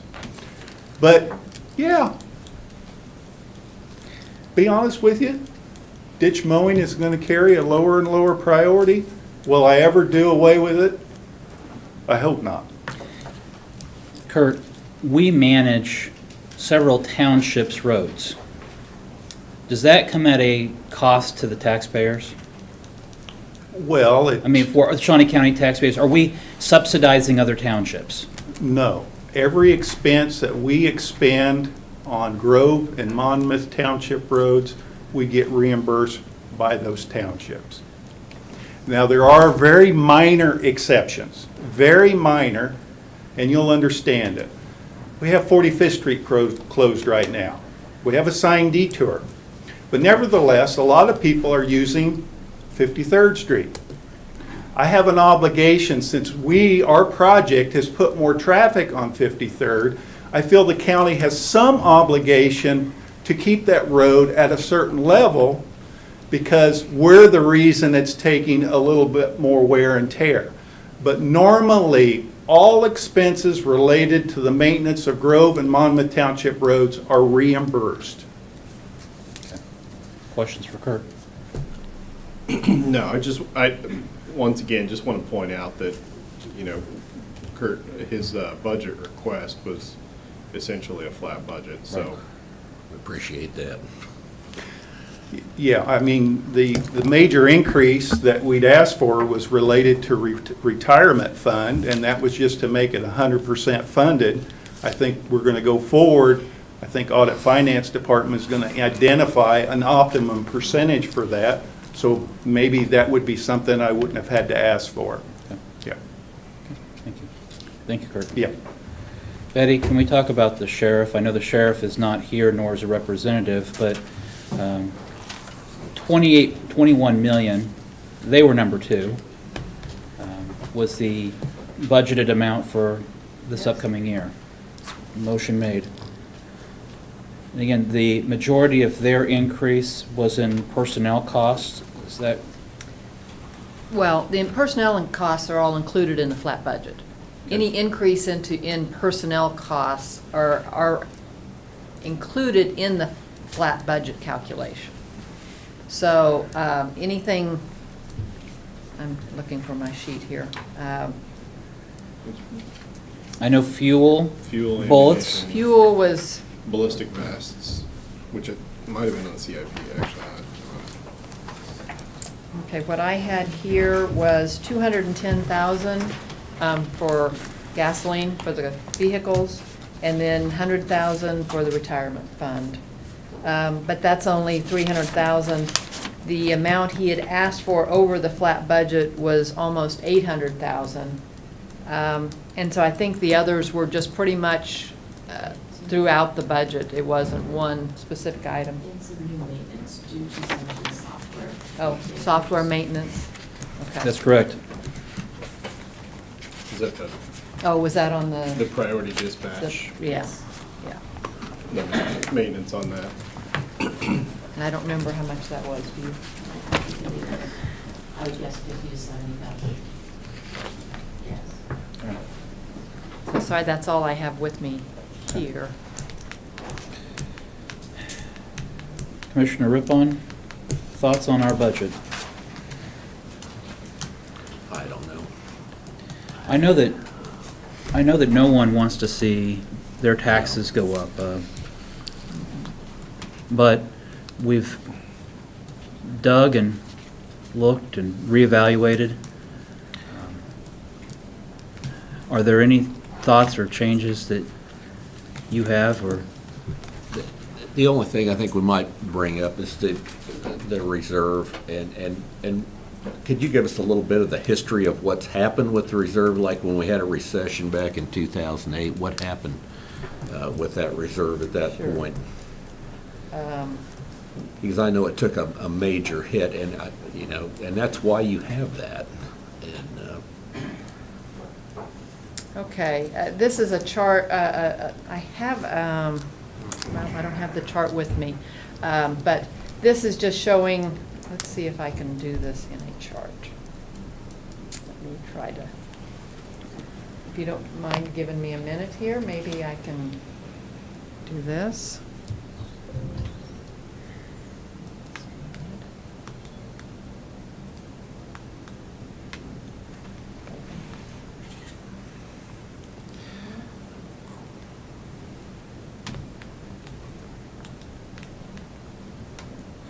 I think a lot of people see that reserve and say, why don't we just take it from there? And I think if we see the history of it a little bit, I think it'll show why we have that reserve and why it's important to.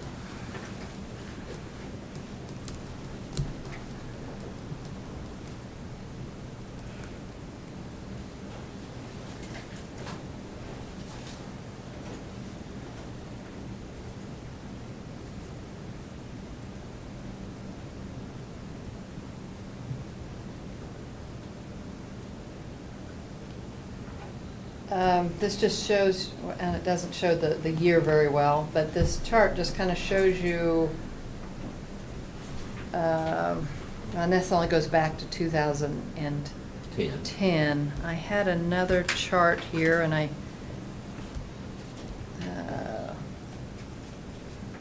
don't have it here. I have it printed out, and I don't know that I have it. I can. Unfortunately, I don't have it that I can pull up here. Have it printed out for you.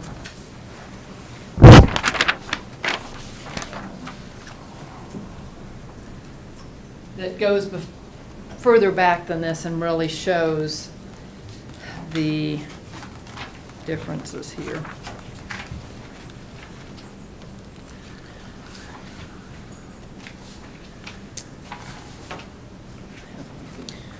Betty, and while you're doing that, in 2008, when the recession began, Shawnee County was spending more than they were drawing in. Yes. And the county commission at that time, which includes 3 people that are not here, they were drawing from their reserves so that they would not increase the taxes. Right. As you can, and this is starting in 2010, and I looked back, clear back to 2005, and I don't have the numbers here. Oh, I do have the numbers. Sorry, I wasn't very prepared for this. Oh. I never know what you're going to ask me. Back in 2005, the reserves were $12,700,000. Then 2006 was $14,900,000. 2007 it went up to $20 million, and then 2008 it went up to $21 million. Then 2009, it went down to 12,300,000. So it went from 21,600,000 to 12,300,000 in 1 year. That was between 2008 and 2009. Then in 2010, it decreased further to 8.5 million. So I guess what that shows you is how fast it can go down in such a short period of time. And Betty, you shared with us on Monday that the Shawnee County spent essentially $15 million of CRF money that, had we not had that, would have came from our reserves, and that would have cut our reserves in half in 1 year. Well, now some of that 15 million was on projects that, you know, a couple jail projects and things like that, that wouldn't have been done if we didn't have CRF money. So I don't want to, you know, misrepresent this, that it was all operational, but a big portion of it was operational. Okay. And I mean, I appreciate that there was that CRF money, but yes, I don't think that we can rely on the federal government to bail us out. Well, and yes, we were very fortunate that we did receive that. You know, but will the next time we have a disaster, whether it be a physical disaster or a pandemic, will we get that again? I don't know that we can count on that. That's why we have healthy reserves, that if we wouldn't have received that money, we would have been able to make it through last year in decent shape. Not that our reserves would not have got, you know, they would have had a significant hit, but we would have been able to make it through. And that's why I think it's important to have the reserves. Commissioner Rippon? Did I answer your, I don't know if I answered your Yes. question. It just shows how fast it can deplete. It does, very fast. It shows, yeah, the numbers I gave, just read off to you, it shows how fast it can go down. And those reserves are a one-time fix. Yeah, it's not sustainable. And that's why in 2013, the commission made a concerted effort to build those reserves up. And to the point where we did, and we, you know, had and have healthy reserves. Now, if we had not received CRF money for the pandemic, you know, it's hard to know exactly where our reserves would have been, you know, where they would have landed. If we would have not done some of the things we were able to do to mitigate COVID-19, or, you know, we would have had a lot harder decisions to make if we didn't have those CRF funds. Then it would have been even harder to make those decisions than it was in 2020 now, or the way it was. Commissioner Mays? Well, so I look at this and I think, okay, so from 2008 to 2010, we used approximately, what did you say, it was like $12 million of reserves? Yeah. So about a good portion of it.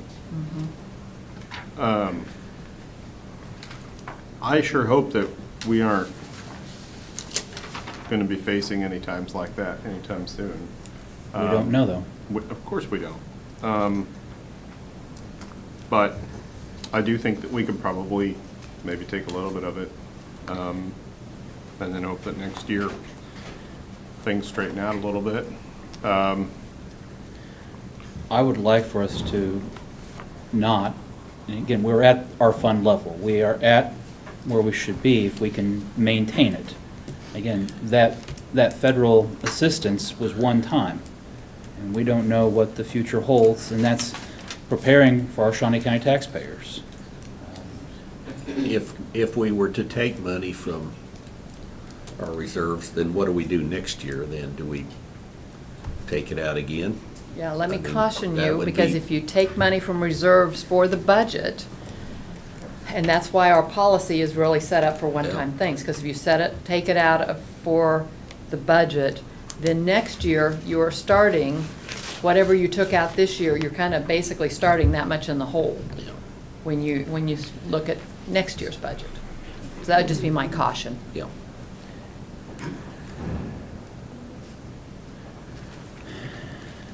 Commissioner Rippon, is there any other things that we haven't touched on? I don't know what we haven't touched on today. I think we've looked at about everything here. I don't know. I know that we have trimmed quite a bit from our budget today, reducing us from 3.92 to 3.1. Again, that's a significant decrease in the mill levy. At this point, Commissioner, I'm going to make a motion that we approve the mill levy and budget as presented now. And it's not done without there being a lot of discussion and forethought. Could we, before, would you be willing to withdraw your motion temporarily? I can withdraw my motion temporarily. Okay, thank you. I want to at least make a motion here. I know that, we talk about reserves being used for one-time expenses. So I would maybe think that using some of those reserves on the remainder of our capital improvement budget, which I believe was 700 and something thousand. Those are You mean the capital outlay? the capital outlay, yeah. 721. So I think 721,000, I mean, those capital outlay projects are almost all one-time expenses. Yes and no. Most of them are one-time expenses, but one of the things that you have, that you look at in capital outlay are cyclical items like public works equipment, trucks and things like that, that generally you allocate a certain amount each year that he uses towards those expenses. Same with sheriff's vehicles. So, those are one-time expenses in a way, but they're also normal cyclical items also. Okay, so. And prior to the capital outlay, which Commissioner Rippon brought with us, and that was a program that Commissioner Rippon, you wanted to start for us to plan ahead multiple years in advance. That capital outlay didn't exist. It was just included within the budgets of all the departments. And so this was more planning of those out. Yes, we did have a certain amount that we scheduled out, but it was not the 5-year plan that we have now currently. Yeah. Well, so keeping that in mind, that some of those are cyclical, then I would make a motion that we take $500,000 of reserves and use it towards capital outlay, which I believe we did last year as well. Last year you took it from contingency. Oh, okay. So I would suggest. So you're suggesting we decrease this another 500? Yes, and just use reserves to fund that. Is that a motion? Yes, that's a motion. I would second that. What does that bring us? The motion made by Commissioner Mays, second by Commissioner Rippon. I'm a no vote. And again, I think this is setting us in a bad precedent. And I think this is setting us up that we will be then 500,000 less next year than we are this year. And unless we come into some windfall that we aren't planning on, we will not be able to put that money into your capital outlay next year. So we are filling a gap this year, but creating a hole next year that we are going to have to deal with. We're kicking a can, and it's going to continue to pile up on us. And Commissioner Rippon, as you said, you keep drawing from it and drawing from it and drawing from it just to reach that level that you were at before. So and I just want to give explanation as to why I'm a no vote on that. But motion was made by Commissioner Mays, second by Commissioner Rippon. All in favor say aye. All opposed, nay. Passes 2-1.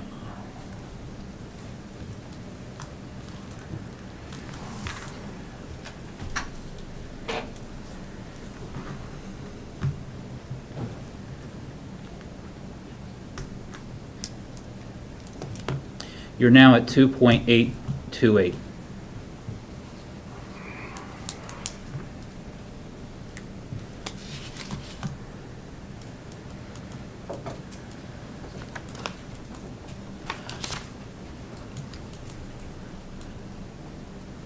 Rather than having us stand and observe our policy of standing and still conducting our meeting, let's go ahead and take another 5-minute recess to give us a chance to look this over. Motion made to recess for 5 minutes by Commissioner Cook. Is there a second? Second. Second by Commissioner Mays. All in favor say aye. All opposed. We will resume at 11:13.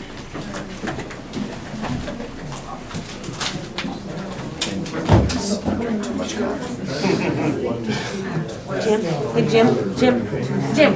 He has to go back. Go ahead first. All right, okay, you go now, you come back and see me. Come back and see me.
Just have a loud voice. Randy Luby is in seat. He was prepared this time.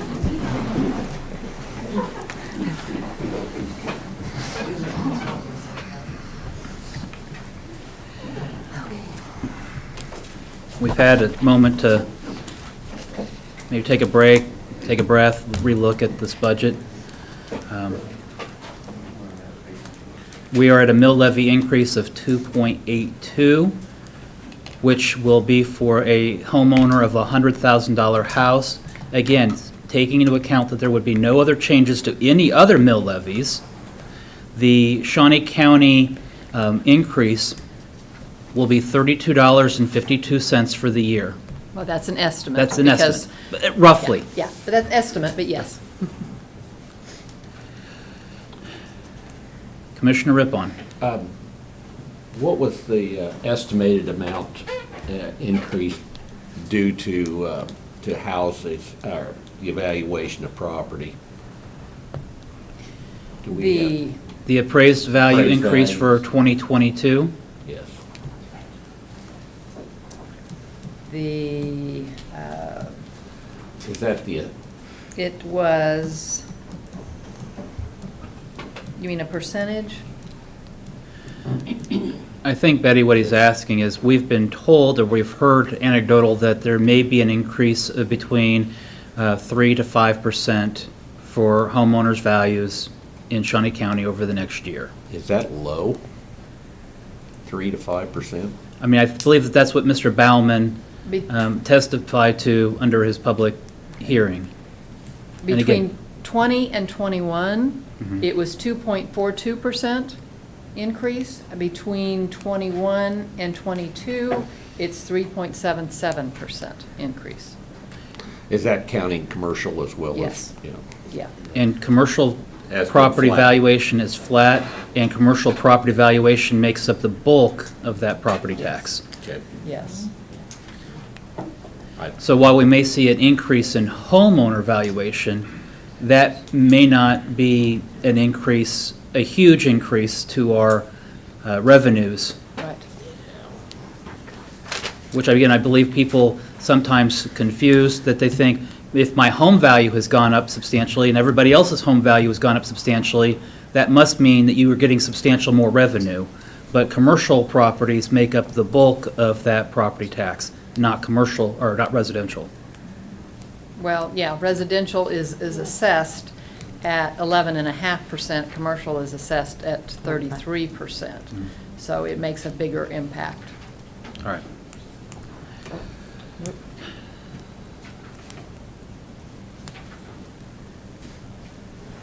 And Commissioners, I'm going to, before we progress, I have grave reserves about digging into our reserves. And I know that the last action was digging into our reserves to look at our budget.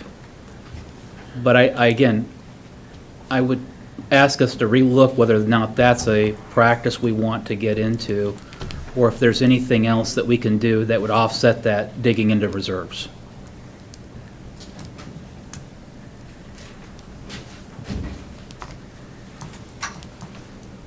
What about the funds that we have in the event we get sued? Is it what- Special liability fund of about $400,000. 400,000.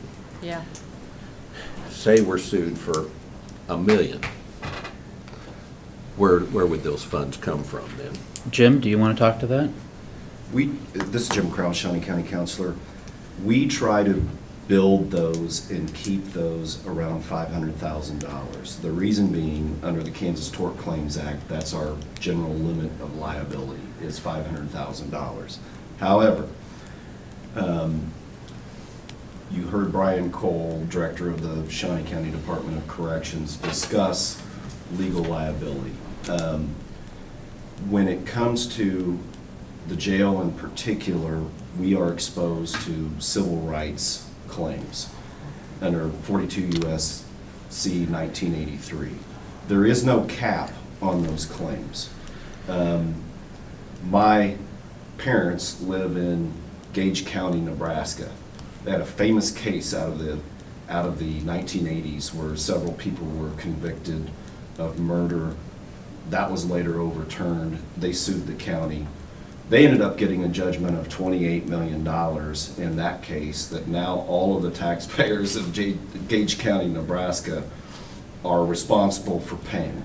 That's the type of claim that keeps attorneys and directors of jails and other departments like the sheriff's department that are subject to the possibility of civil rights claims up at night, because the exposure can be extreme on those. And although we build our special liability fund up to $500,000, that's nowhere close to what our exposure would be if a worst case scenario situation happens.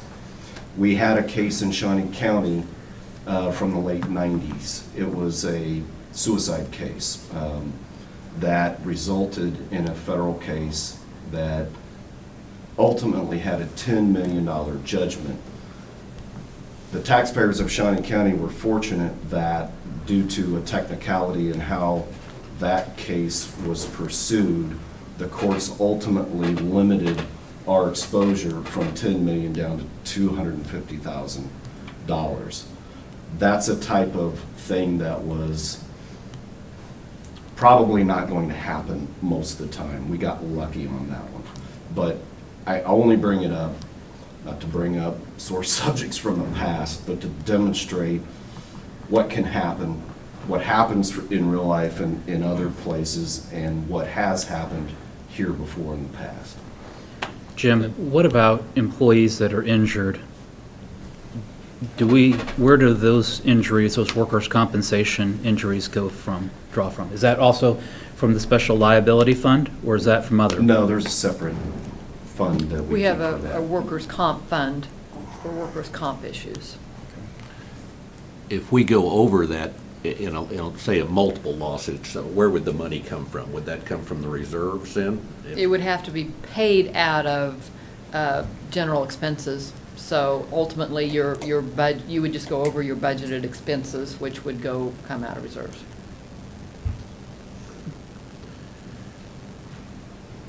And how much are we putting in there this year, 100,000? 100,000. Yes.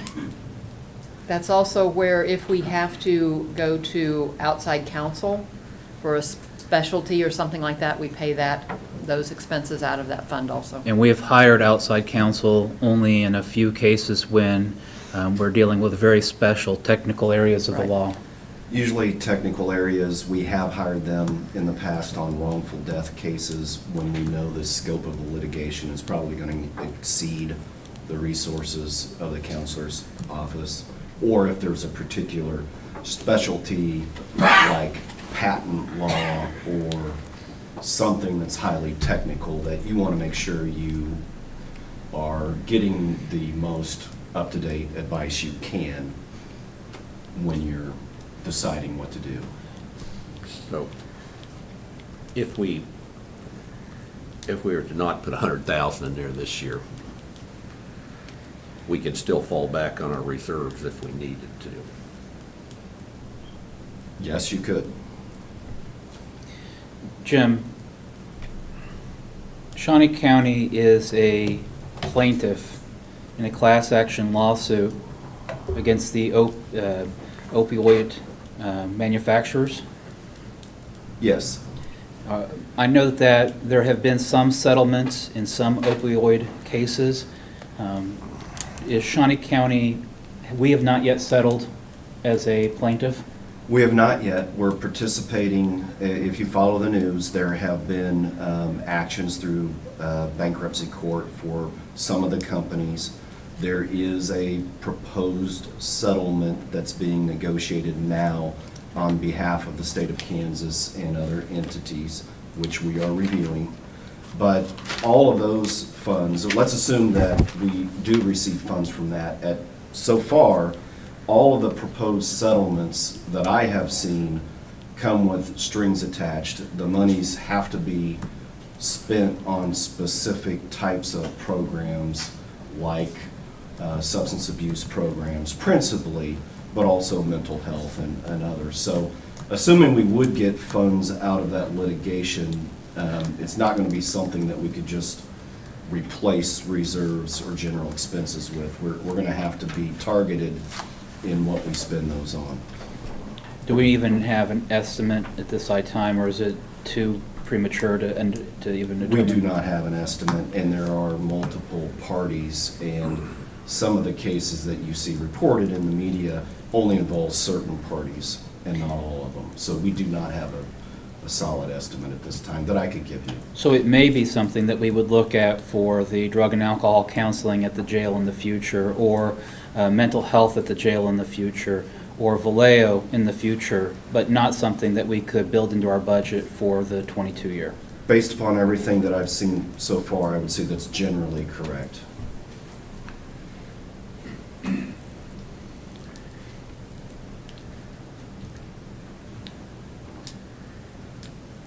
Again, I have reserves about using our reserves. Commissioner Rippon, you were looking at the special liability fund. Are you wanting to make a motion? Well, I was just wondering how that would affect our budget in the future if we did that. I mean, Well, In again, the I think future, at we some would have to point, you're replace going to it. have to build that fund back up. You know, we're about there. We had, gosh, it was in quite a few years ago, we had a settlement that brought that budget, that balance and that fund down. And so this is our only other levy fund that we have in the county besides our general fund. So these are the only two. so we're just kicking the can down the road. There, I think so. and there are lawsuits pending against Shawnee County at this time.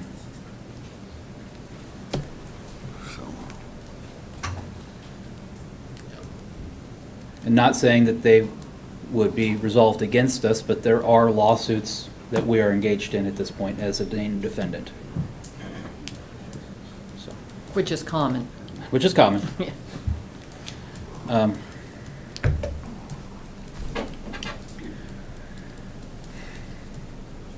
Just trying to think. I don't know.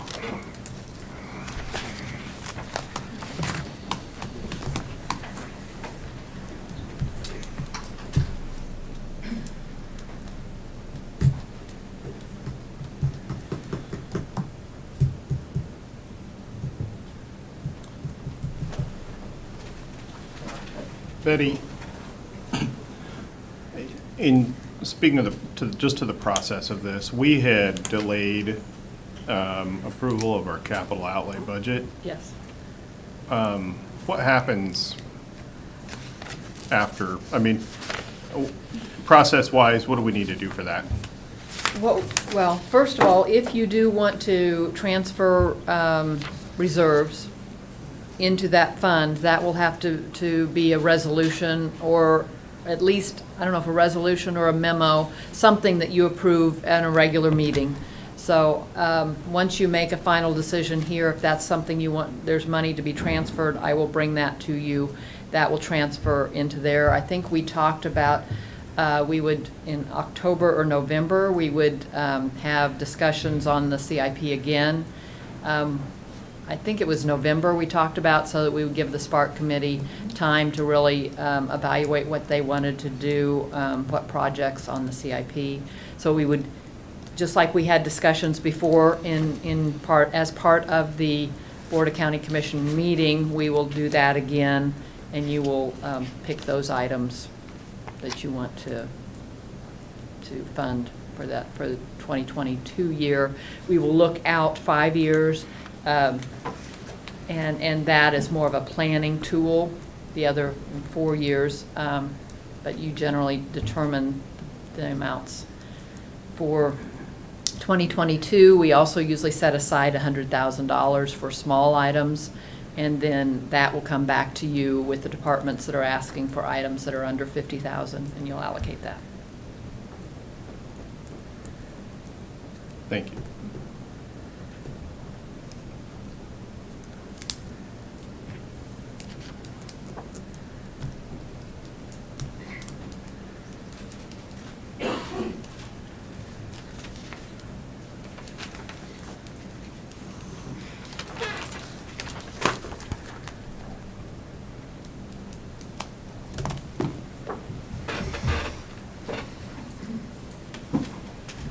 Betty, can we go to the sheriff?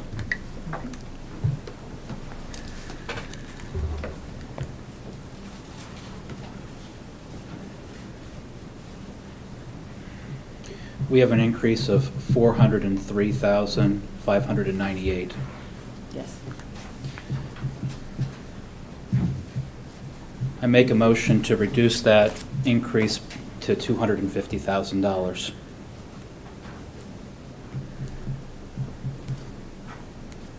Is there a second? What would that do to the mill if we? Well, and before you get that far, I'm going to add that 250,000 back into capital outlay so that we're drawing down only 250,000 from reserves as opposed to 500,000 from reserves. So it wouldn't make It's any a mill. it's a three-part motion. So it wouldn't make any mill increase. It would Okay, make no- say that again. Mill So change. You want, reduce the sheriff by 250,000. okay, Increase capital outlay by 250,000. Thereby, we would only be drawing 250,000 from reserves, as opposed to 500,000 from reserves. So it's going to be a three-part motion, but we can do it as one motion if the clerk would allow. That would be fine with me. So that would be my motion. And that would be my compromise on drawing from our reserves. Okay, wrong way.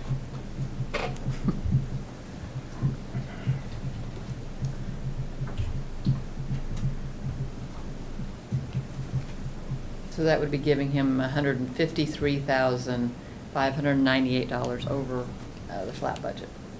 Recognizing in capital outlay, the sheriff had a number of items that he was requesting. Once the sheriff's budget is passed, he's able to spend it however he pleases. So this places that into the capital outlay, which would most likely not be ARPA-approved funds for some of his expenses.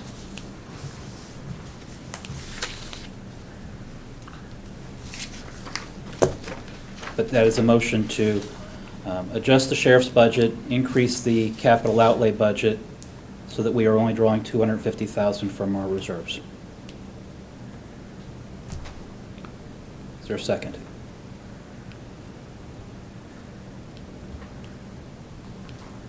Commissioner Mays, do you have any thoughts? Well, I'm just looking at the capital outlay here. That only, it didn't reduce it a whole lot by doing that. He did have He has vehicles. 700 and some odd thousand in requests for next year. Mostly for, well, there was the training complex, which I believe we're gonna be able to fund through ARPA funds. And then the rest of it is replacement of vehicles and the upfitting and striping of those vehicles. And then an auto lease for, I believe. For non-pursuit vehicles. Yeah, non-pursuit vehicles, so. Would ARPA funds, could they be used for vehicles, or is that they're new, aren't they? I don't think that would. I don't think so either.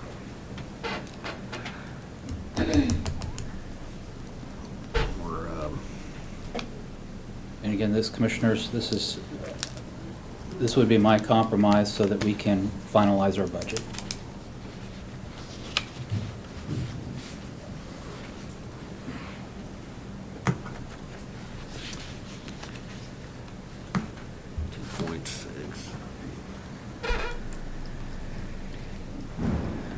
Do you want me to make both changes? so Yes, if you can make see? both changes. It should bring us back to the, Should be back to the same place. yes. Yes.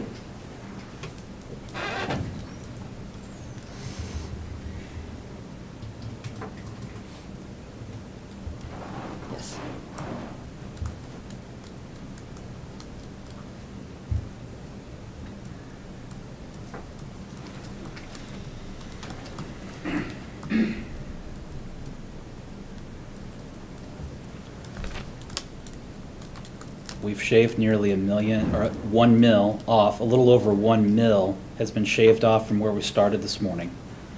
So we reduced the taxpayer. You We drew reduced from it by reserves. 2 million. We took $2 million from our budget. We reduced some from our reserves. We cut some from our budgets.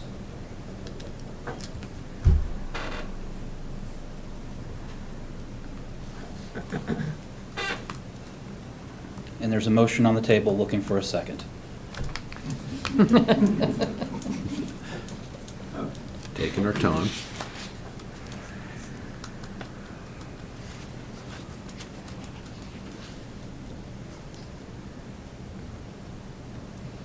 I'll give it a second, put it to a vote, I guess. Let's put it to a vote. Before we take it to a vote, Robert's Rules of Order say that we have a discussion on it, if there is to be any. Okay, so now is that a two-part, that This- your, this is the your whole thing. motion is for both items, right? Correct. Okay. To decrease the sheriff, increase capital outlay, and drawing from our reserves, $250,000. Is there any other discussion? And again, this is, Commissioners, this would be a bright line for me has been to leave our reserves intact for when we don't know.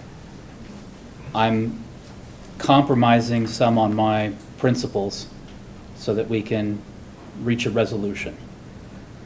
Commissioners, I know that you wanted to see us cut from the budgets and the impact on the taxpayers.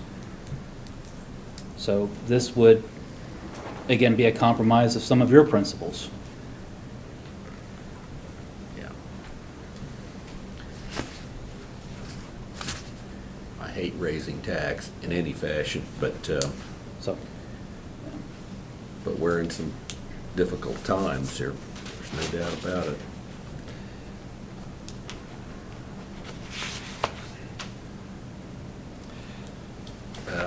On, And this is on the motion. On the current motion. Right.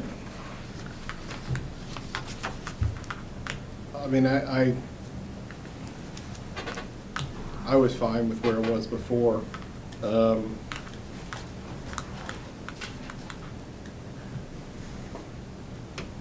I think I probably would be a little more amenable to this if there was somebody from the sheriff's department here to speak to it, but, Would be good if there was someone But- here.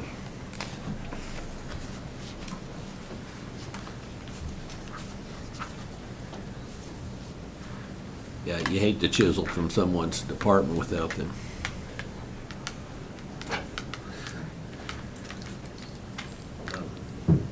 Well, There.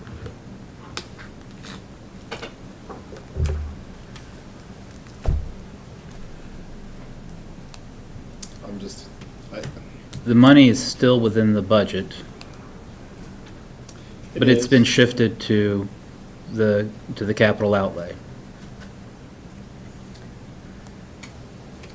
His department would be getting about a $509,000 increase over last year's budget. even with that cut. Even with that cut. Now, it's 153 over the flat budget, but if you look at last year's budget to this year's budget, it's And there's still a capital outlay 500,000. request. Right. Okay. Motion made by Commissioner Cook, second by Commissioner Rippon. All in favor, say aye. All opposed? Passes 3-0. Are we to a spot where we can contemplate or discuss finalization of our budget?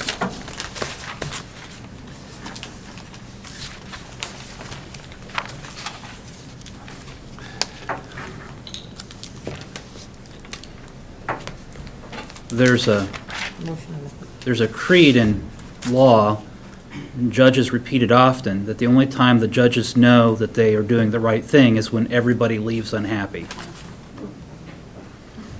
And I don't know that there's anybody today that is celebrating, but there's not anybody today that's leaving disgruntled. And this takes care of the taxpayers of Shawnee County, and again, I anticipate that this should take care of the taxpayers in Shawnee County for not just this year, but for years to come. So that we would not be looking at a mill levy increase in the next year or 2 or 3 years in the future. So I'll make a motion to approve the final budget as it is reflected at an increase of 2.828 mill levy increase. Is there a second?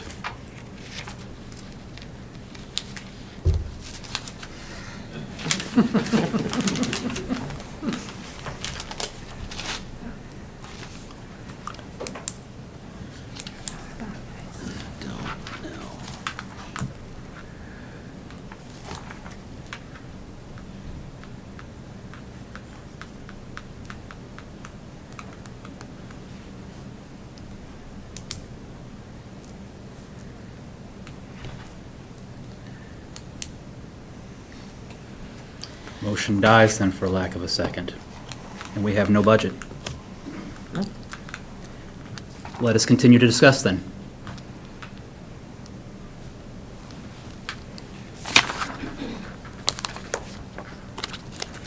Is there an area any of you would like to look at? Can we go back to our general expenses? Okay.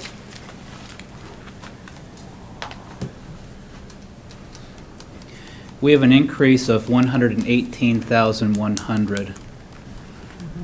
And can we talk about what those general expenses, maybe define those general expenses a little bit more?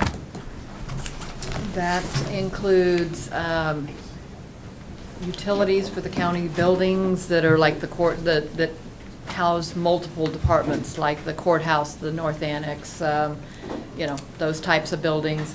It includes property taxes, which, I mean, not property tax, property insurance. I'm sorry, Cindy knew exactly what I meant, not what I said. I pay a general expense all the. What I meant, yes. A lot, yeah. Property insurance, which we know continues to go up, that includes things like any expenses that are countywide. The audit comes out of general expenses. Utilities for those buildings, I'm trying to think what else. What? Oh, yes, grand jury payments, those come out of general expenses. There's not much of that. Okay.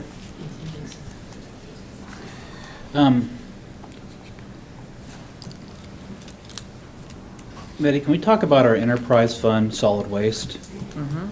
Solid waste is not listed on the budget, and it is an enterprise fund that is to generate income. Where does that income go to? It goes right to that fund. It is, operates in its own fund, very much like a business would. The solid waste fund, everything goes in and out of that fund, the revenue as well as the expenditures. And just like as if it was its own business, they do pay indirect costs to the general fund. We have a study done that shows how much it would cost them if they had to do all of their, all of their accounts payable and everything flows through the county. Their legal work goes through the counselor's office. They're part of our audit. So we have a study that says how much their indirect costs would have cost them if they were separate. So they do pay the county what those indirect costs are to the general fund. But other than that, everything is just, their own revenue and their own expenses. And the money that is there, it cannot be swept at any time to the county. No, it cannot. Talk about the health agency for a moment. The health agency receives federal grant money, and the health department maintains its own reserves. Yes.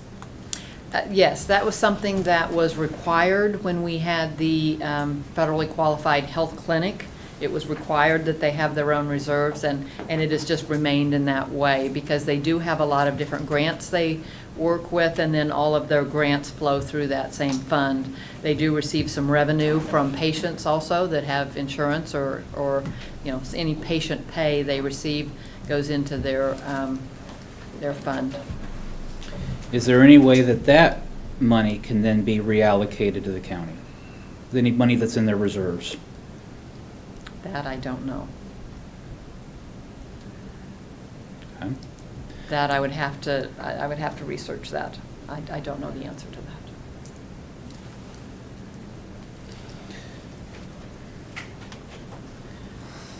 If the county was to take from their reserves, Okay, I'm sorry. okay, I have another thought. Can I go back to the Sure, health thank you. department?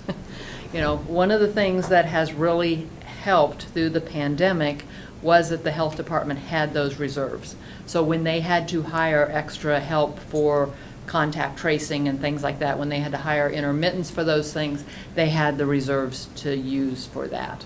And I know Linda Oakes, before she retired, said, this is what we have these reserves for, and just for this type of a situation like the pandemic was. So there again, we have to be conscious of what public health does, and even if it isn't a pandemic, there could be another type of an outbreak, and that's what you have those reserves for.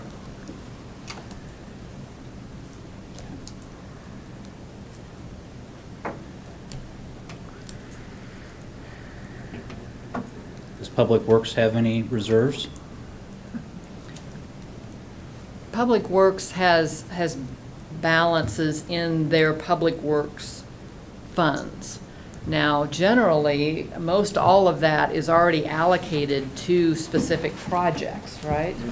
As they transfer the money in, they allocate it to projects at that time. So it's pretty much all allocated out. It's in those separate funds because that's where they pay for them out of, but it's already been allocated to projects. The sheriff and the district attorney have forfeiture funds, but those forfeiture funds are regulated by federal and state statute? Yes, that's correct. And it dictates what it can be used for, and And they are there outside again, of... I'd have to review what it is, but. But they are outside of the jurisdiction of the Shawnee County Commission. We can't go into Yes. those funds. Yes, that's right. It is under their jurisdiction. Mr. Chair? Yes. This is Jim Krause, Shawnee County Counselor. Typically, forfeiture funds can only be used for non-reoccurring expenses like personnel. They can be used for training. They can be used for equipment, things of that sort. But they are limited under both state and federal law. And it's not under our discretion on what to spend them for. Shawnee County has a 501c3 foundation, Parks for All Foundation, that's a friend of the parks, that are friends associations, and they contribute to the parks, but those are separate from Shawnee County. Those are completely separate. That's a separate foundation. We do not have any control over that. A few years ago, we had our accountants and we went through a process of analyzing that to see if it was part of the county or not, and it is not. They have their own board that makes their decisions, so it is completely separate from the county. Nor can we direct what projects they should or should not contribute to. That's correct. If we were to sell property, we could use that, though. I mean, Yeah, well, if you sold property, it would just go into the revenue for the county. because I think we do have a parcel or two that, Well, there are 40 acres that we bought as a possible place for our maintenance shop. But we've been talking about, when we acquired the Great Overland Station, we talked about the liquidation of that 40 acres to try to offset the cost of some of the operational costs of the Great Overland Station. But we haven't yet placed that parcel for sale. But that's a maybe and what it might bring in 2022. But that's not, not a not a reliable cost at this time. Do we get tax credits for the Great Overland Station? Is it on the National Register or anything like that? I don't know. As far as tax credits, you mean income tax credits? Yeah. Generally, those are only if you do major improvements to a property, and then Well- you can get tax credits. We would not be able to use the tax credits. We might be able to sell them, but it That's would what I have. mean, selling tax It would have credits. to be major improvements in order to get those, and we'd have to fall, they'd have to fall within the state, all the state rules for those, and it's been a long time since I've looked at those. I'm not Yeah. familiar with what they currently are. Probably not that much anyway. I don't know. Shawnee County does not have a franchise fee, nor does Shawnee County have its own sales tax. We do have a franchise fee. It's very small. It's from cable. Get it from Southwestern Bell and AT&T? I think it is. I don't know. We get them from two Yes, companies. yeah, we do. But we do have a very small franchise fee, but it's not very large. We don't have the normal franchise fees like you're talking about the city has. Nor do we have a countywide sales tax that we rely on like the city has their sales tax. That's right. And a lot of organizations cities can use sales tax for their operational costs. Our sales tax, because of our interlocal agreement, only goes to those projects that were approved in the interlocal agreement. Commissioner Mays? No, it's frustrating. Counties really, this is our one source of income is property tax. At the state level, they talk about the three-legged stool of taxation, which is income tax, sales tax, and property tax. And while they may have a three-legged stool, I feel like we have a unicycle, and it's tough. So, that's frustrating. Add to that the state's unwillingness to fund the local ad valorem tax relief for the last 15, 17, 18 years, something like that. That is another source of revenue that they've just taken from us and forced us into a position where property tax is really the only source of revenue that we have. I don't know. We have a lot of mandates from the state that cost us money. Yeah. And there's not much we can do about it. And your state statutes, we have to have a jail, we have to have a health department, we have to have public, we're required to do all those things. Well, and I think going back to what Director Cole said earlier about it's more expensive to run a bad jail than a good jail, there's a lot to be said for that, so.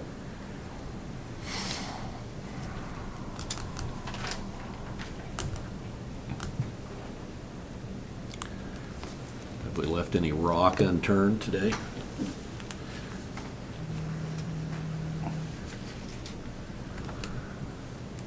Should we ask, you guys have any suggestions? Betty?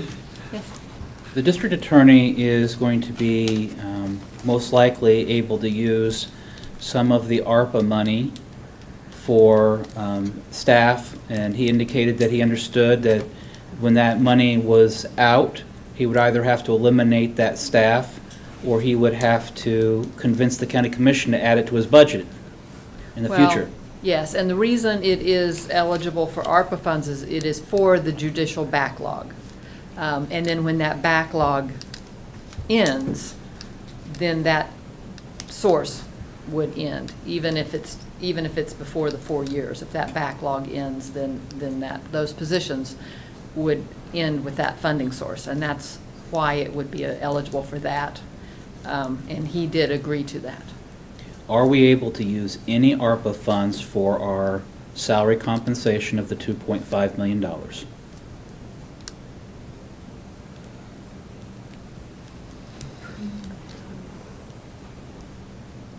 Health department, maybe?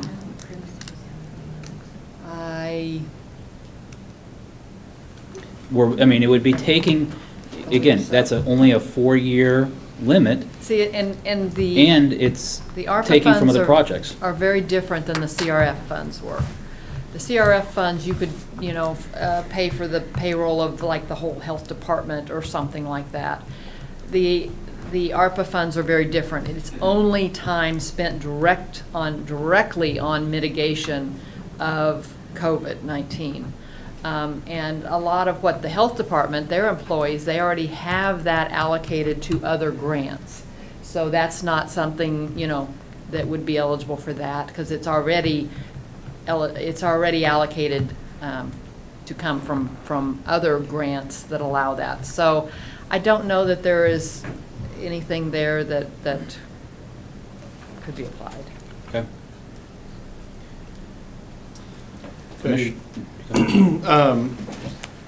Our ambulance contract is currently up for negotiations and would likely be done sometime in the next couple of months, I would hope.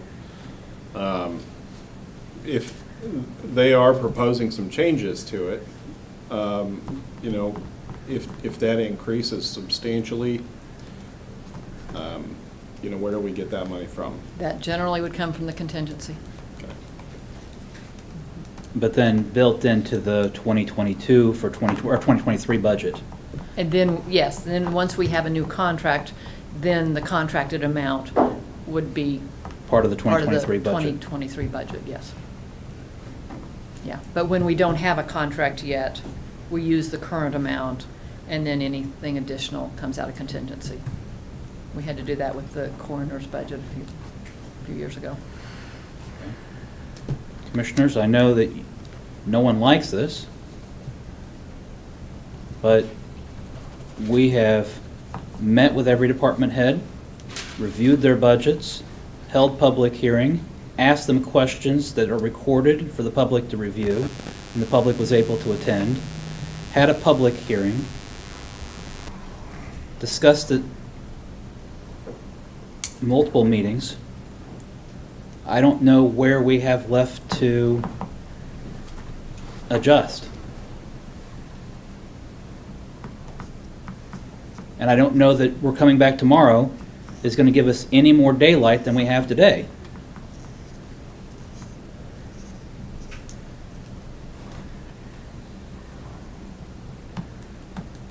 And where there's nothing left to do, now's the time to act.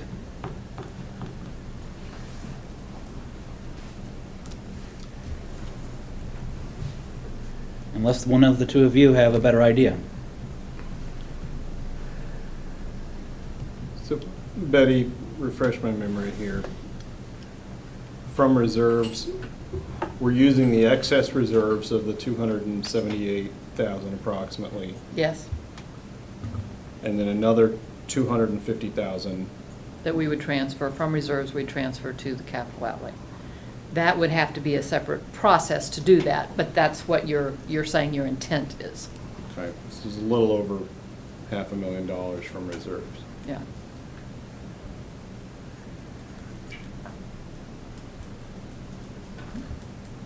$538,000.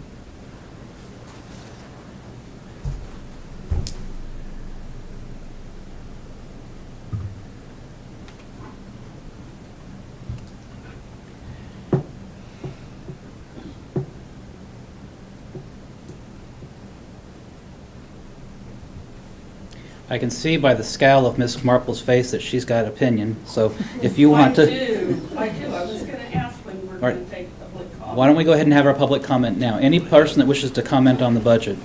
We're all ears. Come on up, Miss Marple. Okay. I'll try to organize my thoughts. I made a lot of notes while we were talking here. I guess I want to first have the question of, if you make a resolution, can you never change that resolution? Is it set in concrete? No, you can always go back and the county would have to have a whole nother resolution amendment. There would need to be a public hearing. There would need to be a vote on it, looking to our parliamentarian. If it's a home rule resolution, There may need to be 2 hearings for notice to the public, not just taking action on one meeting. But it can be changed. Yes, there's a process to change. Okay. And we've dealt a lot on history about how the reserves were used. And I'm sorry, Betty, I didn't write this down. The lowest the reserves got were 8 million. 8 something. Okay. They got down to 8 million because there was a need to use them. But today, they're built up to almost 29 million. It's just like when we have a crisis in our home, we try to save for a crisis. We have the money there, we use it, and we put it back. And I think there's been a precedent set. We have put those reserve funds back. And we're not talking about using a great deal of them. And to me, nobody planned on a pandemic. None of us planned on any of this stuff. And it's just not the county that is going to raise taxes. It's going to be our school districts. It's the little small towns. You know, we talk like the mill levy raise is the only tax increase that the taxpayer will face in this county. And that is not so. I did have a question. You were talking about acquiring property on 707 Quincy. Was that a cash purchase? Yes, it was.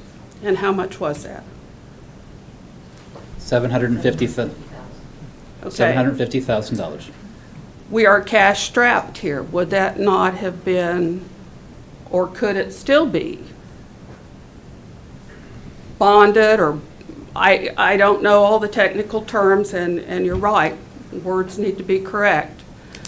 But could you not bond that or something and put that money back in the budget? Because interest is cheap, correct? That was not part of our 2021 budget. And if we had, and we would have had to have a separate bond hearing on that. It was not part of our approved $10 million budget that we had, or $10 million bond that we had contemplated at one time but have never taken out. But that kind of cash strapped us. And I think it needs to be off the table. It did not cash strap us, Ms. Marple, because it was built in, that you're talking about the 2021 budget, which did not, that was used out of our money from 2021. That has nothing to do with 2022. That didn't cash strap us. That's a wrong allocation of your words. Okay. Okay. But I think we all saw in 2020 and 2021 today that we were not going to operate like we normally did. And so we need to make changes. I was brought up about property value increases, and I did the math. I excluded the year 2013, which was the raise in the mill levy. And that average for that 8-year span, the property value increases went up $1,711,431.94. Now, not once has anybody spoke about perhaps, because you know property values have gone up, you know there will be an increase. Why is that not being figured in the budget?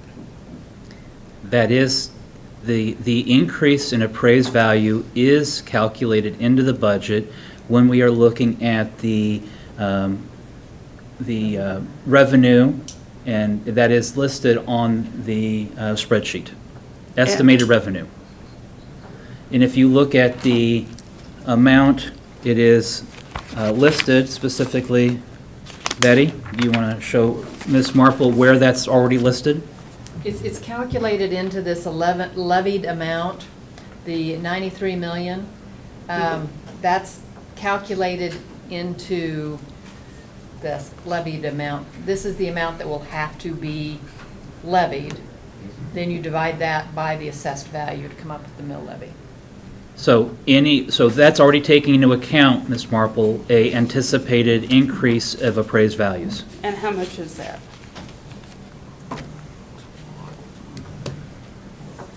Well, here's the number. Here was what it was last year, here's what it was there. I gave the percentage, what did I say it was? 3.77%? Correct. So you're planning on This is our estimated. $6 million increase in property values? In assessed value, not in property values. This is assessed value. Because the mill levy is determined and your taxes are determined based on your assessed value, not your property value. Okay, say that again. Okay, your property value, say on a $100,000 home, your property value, your appraised value is $100,000. Your assessed value on residential is 11.5% of that. So your assessed value is only $11,500. So this assessed value is based on. But that $100,000 house will be assessed more than that, probably. Because property values increased this year. Right. Yeah. But we've already taken that into But account. that's already included in this 5% or number. whatever. See, that's why it's higher than last year's. Right, and it's consistently like that. But we've already taken that into account, Ms. Marple, so it's not like we haven't understand. taken into account an increase in the revenue from property tax increase. I just believe that, okay, you self-insure, why do you not, if you put $100,000 in your self-insured fund, what would be an insurance premium to buy insurance against a lawsuit up to $500,000? So I guess the question you're asking, Ms. Marple, since we're here in question and answer time, Jim, why are we self-insured? Well, we're allowed to be self-insured under the law, but I have not recently checked and see what insurance of that kind would cost. I defer to Ms. Beck on whether, well, I don't know what the laugh is about. She's the Well, one who runs no. our, no, she's the one who I know, and it wasn't a oversees- laugh. She was- oversees the insurance that we have for the county, and I'm simply asking her, since she's been here longer than I have, if there's ever been a time when we've looked at that as a county. No, we get coverage, we'll get special coverage for things like when we're working on the Stormont Vale Event Center. We get they call it builder's risk insurance. Right. And during the time we have that, that's a special policy. But we don't insure for the kind of circumstances that Brian was referring to, or Jim's referring to, lawsuits, because we have the tort claims, and if it's, the federal claims are, can we say they're more rare in a day-to-day workings of the county. A federal lawsuit is more rare, much more rare. And under state law, the county's protected. So it really would not be a good use of our funds to be paying premiums on coverage. I guarantee you, I could call our insurance companies and they would love to cover us for it, I guarantee you. Well, I guess I have a problem with, we need to find some cash reserve, or that we can utilize today for the budget. And to have $400,000 sitting there, it seems to me we could take part of that out. And if it exceeds the $500,000 or whatever is in this cash reserve, you're going to have to go to the reserve fund anyway. And that is a very bad idea. We use that for when we've had liability issues, when we've had product liability issue, when we've had to hire outside attorneys, when we've engaged, when an inmate dies in the Department of Corrections, or when an inmate dies after they've left the Department of Corrections, and we wind up becoming a defendant in a lawsuit, and we settled that. I listened when you said that, but what I am saying, you're planning for what if. No, we are planning for what has happened, Ms. Marple. And so we are basing this on the history of the Shawnee County. The best indicator of the future is the past, and we have had lawsuits. You just said it. Okay, the best indication of the future is the past. We used the reserve fund, and it went down to $8 million. So I guess, And Ms. you- Marple, your question is No, you today can't the rainy have it day? both ways. Is today the rainy day Shawnee County draws from its reserves? Yes. And that's been your request, and that's been your posters in the post office, and that's been your posts on Nextdoor, is Shawnee County's in a rain flood, and we need to flop We the are. umbrella. We didn't, how many pandemics have we had? So that would be a question for my fellow commissioners. Is today the day Do you that not we want unfurl the the umbrella? taxpayers to have an opinion? So- I mean, as long as my opinion agrees with you, what you're No. saying, you're fine. I don't agree with what you're saying. I am going to have to pay this mill levy increase. And it's going to hit hard because it's not the only increase I'm going to pay. I am also paying an increase in gas. I am paying for an increase in food. I cannot find parts for my equipment. We are going out of state to buy parts. It all adds up. We have $29 million sitting there. I say this is a rainy day, and it needs to be used to keep this mill levy down, because you cannot write and tell me that we will not have a mill levy increase next year. You cannot say that, because you don't know. I don't know. I know that today we have a crisis, and that is what I'm telling you. Okay. And I'm sorry if my posters offended you, but I considered it the truth. Thank you. Thank you.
How much debt will we retire this year?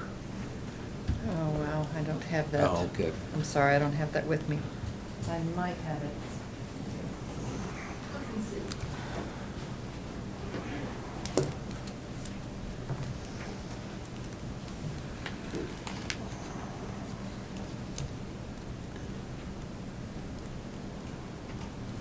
Betty, was it in your budget packet?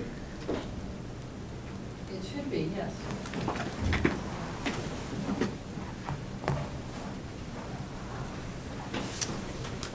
It was, I'll just, well, I'll wait till he gets back. Here, I have it. Okay. I do have it.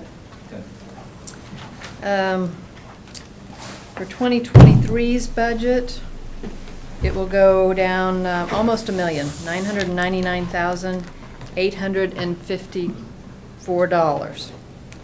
That is if we do not issue any new debt. That's for 2023. Not 2022. No. 2022 is already, it went down 527,000. That's already calculated in here. That's already, That's already calculated in that flat budget.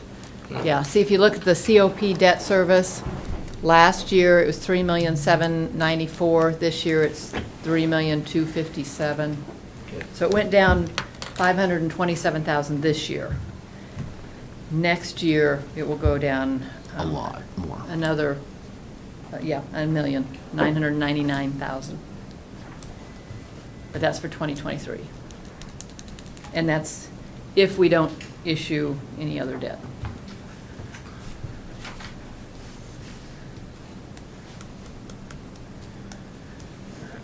And there's nothing allocated for $10 million in new debt, No, nothing for interest or principal. which means there will be no family park started in 2022. Unless we would decide, yeah, at this point in time, yes, that's correct. Nothing budgeted for it. If anything was to be done, we'd have to do it probably an interest only for partial years or, something like that.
Do we, I guess, I mean, we know how you feel, for sure, about using reserves. Commissioner Rippon, I guess I should ask you, do you have an appetite to use any additional reserve funds? I just feel like we're kicking the can down the road when we do that, because then the next year, what do we do? Do we just keep doing that year after year after year? Yeah. I don't know. It's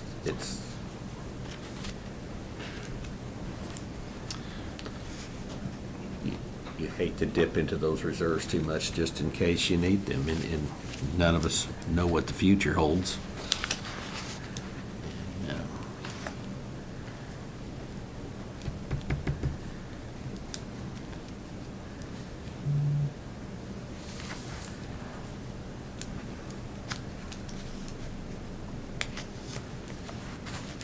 Do you have any appetite for that? Well, I mean, I'm still conflicted on it. I know that our goal is 25%. And I think that, when, I listen to, I'm a Dave Ramsey fan. If, I listen to him, he says, good practice is to have 3 months income in your savings account, which is exactly what we've got, basically. I don't think we can compare the situation we're in right now to where we were in 2009, 2010, in what was dubbed as the Great Recession. This is a completely different situation. What we're seeing right now is inflation in all of the goods and services that we use without the addition.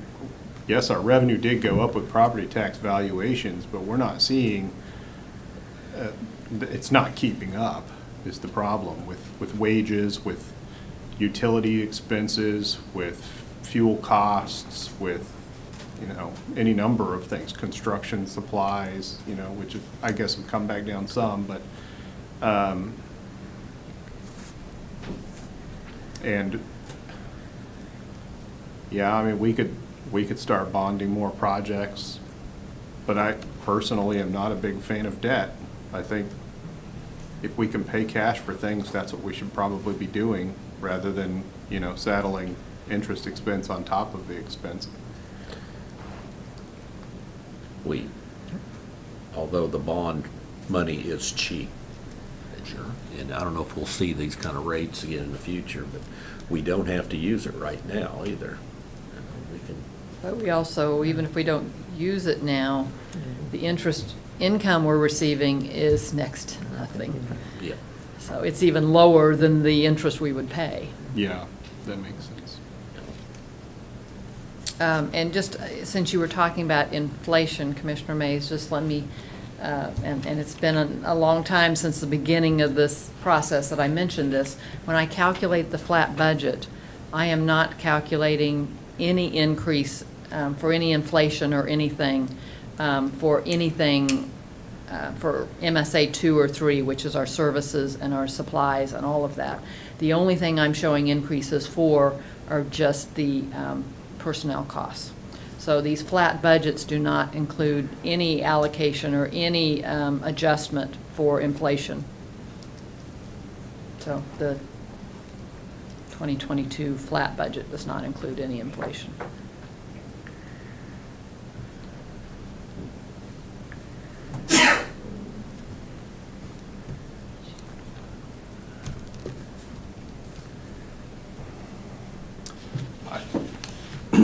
I just want to kind of hark back to something that I said at the public hearing a couple weeks ago about how I think there's a misconception that we want to raise your taxes, right? That's the wording, I believe, that was in one of the social media posts that was going around, is that we want to raise your taxes.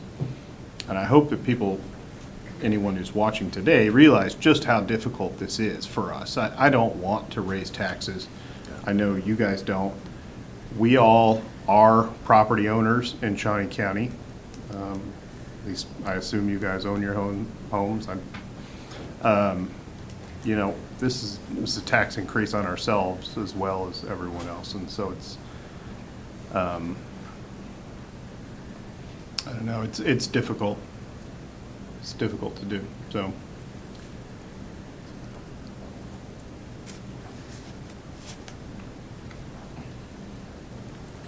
I just don't know if we have any other avenues here. Still don't. Other than dipping into reserves, and like I say, I don't know if that's good for future budgets.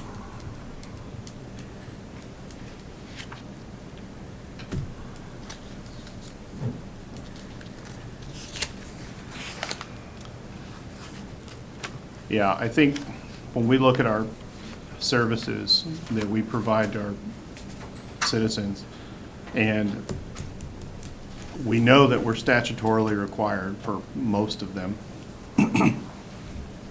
you know, we have to have a safe and secure election. We have to provide a jail. We have to have a 911 center, which is also very short-staffed right now. And I don't even want to think about a situation where people call 911 and nobody answers the phone. You know, our sheriff's department is short on deputies. I mean, wages are the only thing we can do right now to address this staffing shortage, I believe. I mean, if anyone else has any great ideas about how we can find people for these jobs other than pay them more. I mean, our benefits are great. We just need people. You know, we don't have anybody applying for these jobs. And then when we do get them, we train them up, and then they leave and they go somewhere else and make more money after they get trained. So I guess we're in a position where we have to fund our staffing levels. I mean, that's the long and the short of it. Is the $2.5 million for the wage study. Take that out, and we're just, you know, we're fine. But unfortunately, that's the situation we're in. Is we need to fund our staffing, and that's not even all of it. I mean, that's the other thing, is that it's really, from what we understand, going to be closer to $4 million next year. So.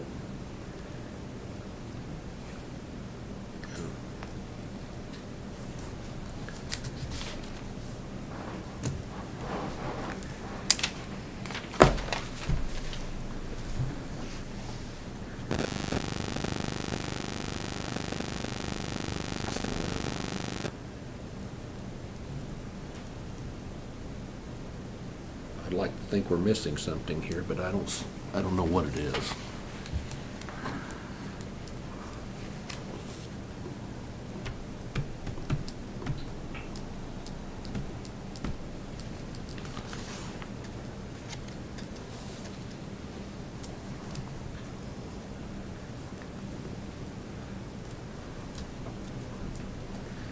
We have a number of departments too where you just, to make a cut, almost all they are is personnel, you know?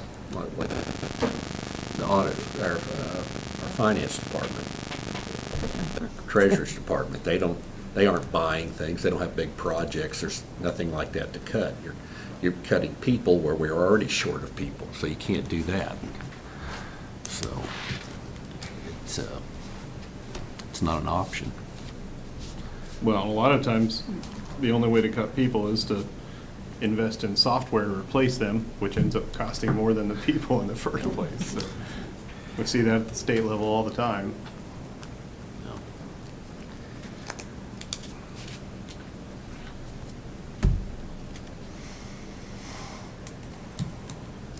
Do we have any motions on the table at this time? There's nothing on the table. Okay. That's on the back.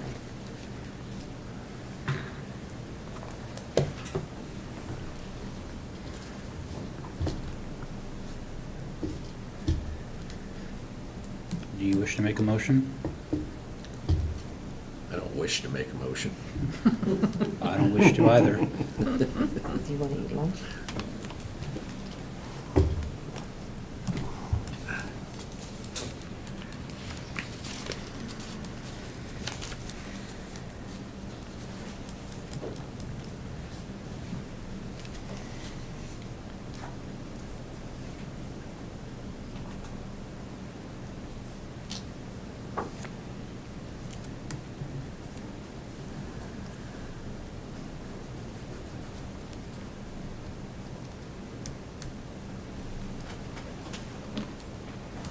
Commissioner Rippon, I agree, we've gone through everything.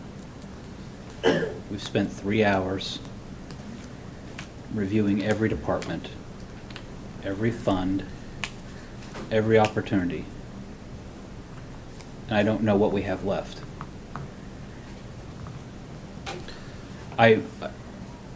We are looking at a mill levy increase of 2.828.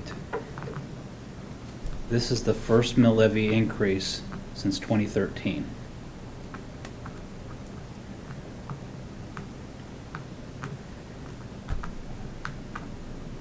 During the time that I've been a commissioner, I like to pride ourselves that we didn't have any mill levy increases. That we were not like the state or other entities, that we held our budget, we were responsible to the taxpayers, good on services, great on roads, parks that excelled. But we are in a spot where if we are to maintain what our taxpayers expect, this is where we're at.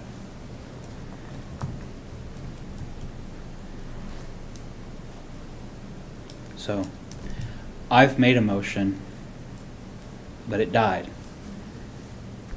I can't make the motion again.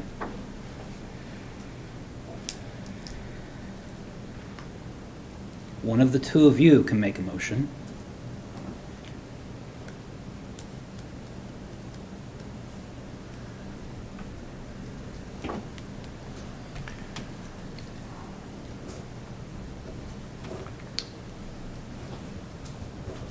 What's our drop dead date?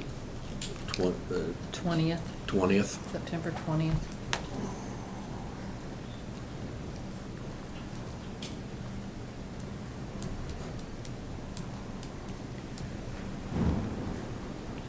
I will be candid, Commissioner Mays, when you made a motion to draw $500,000 from the reserves, I was going to be a hard no on any budget after that. This drawing from the reserves to the 250, I can live with. And that was going to be my yay vote.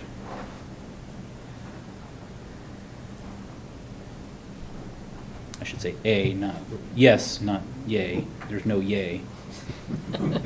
Say whatever you want.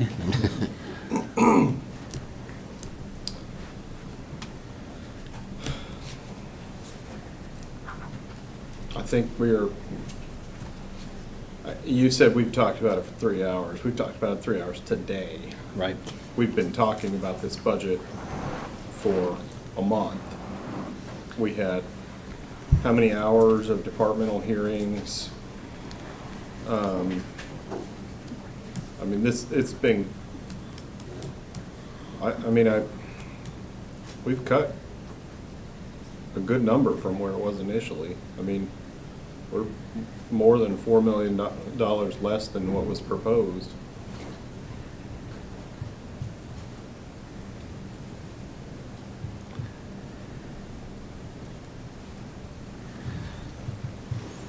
Do you feel like there's a certain mill levy that you could live with?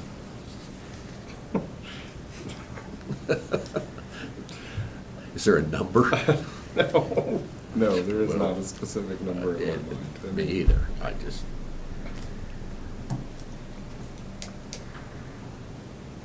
I just don't know. I mean, at this point, I don't think there's any more that we could do. I mean,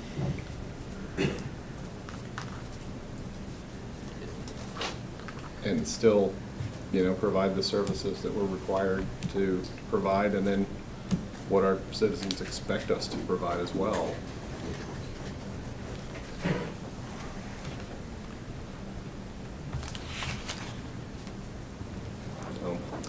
Shall I make a motion then? You make the motion. I'll make the motion that we go with the 2.828 mil. I'll second.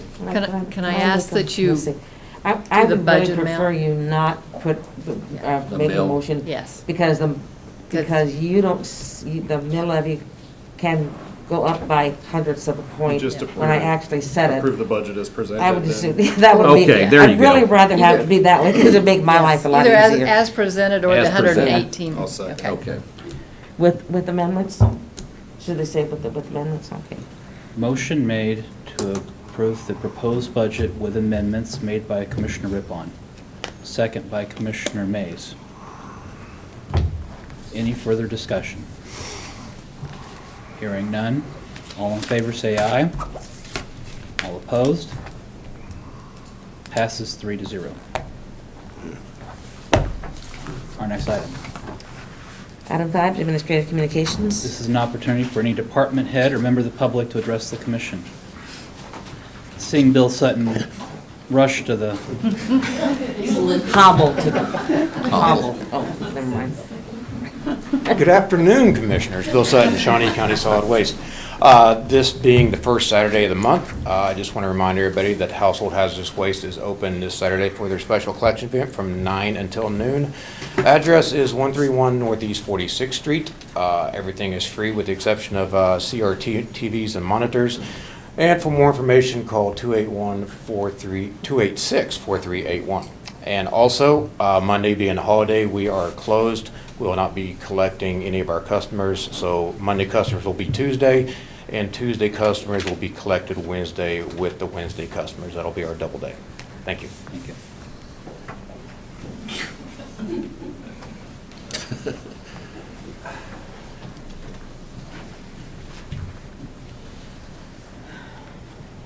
Good afternoon, Commissioners. Stephanie Kuhlman, Shawnee County Commission Office. The September newsletter has been published to our website. It's easily found if you go to the Shawnee County website at www.snco.us. Find the drop-down menu at the top, select Commission. On the Commission homepage, select the link that says Newsletter. It takes you right to it. The Commissioner's Corner is by Commissioner Rippon this month, and it's a little history lesson on the Gage Park Mini Train. It was purchased in 1967. A private concessionaire was hired to operate the train, and all was going well. However, the amusement ride was had almost caused the city to lose the east half of Gage Park because there was some distant relatives of the Gage family that discovered a deed restriction that did not allow for private individuals to profit from the park. The lawsuit went all the way to the Kansas Supreme Court, and luckily they ruled in favor of the city of Topeka and Gage Park. And since that day, the Park Department and Parks and Recreation have operated all functions of the mini train. You can still ride the mini train on the weekends from 11 a.m. to 5:30 p.m. The featured department in the newsletter is the Shawnee County Counselor's Office. They are responsible for the judicial tax foreclosure sale. These auctions are held 1 to 2 times per year to collect unpaid real estate taxes. And beginning this fall, the auction will be in an online format. Information for those interested in bidding can expect to find details as it gets closer on the counselor's webpage, which I have listed the link address down below their picture.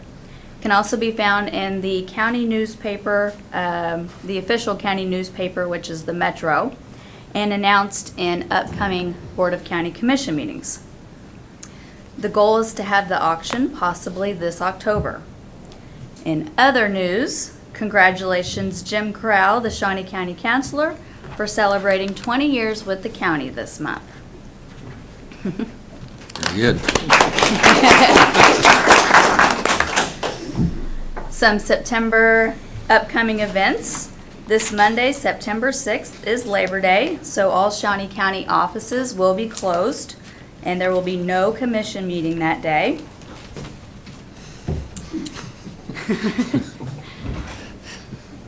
The Garden Glow event at Ward Mead starts September 17th and goes through October 8th from 7 p.m. to 10 p.m. nightly. You can walk around the Ward Mead Botanical Garden and Old Prairie Town's historic buildings at night with the handcrafted electric light displays. The Shawnee County milestones are employees with work anniversaries in August. These milestones are celebrated in 5-year increments. You can check out more stories and photos in the County Connection. Thank you, Stephanie. Thank you very much. Any other administrative communications?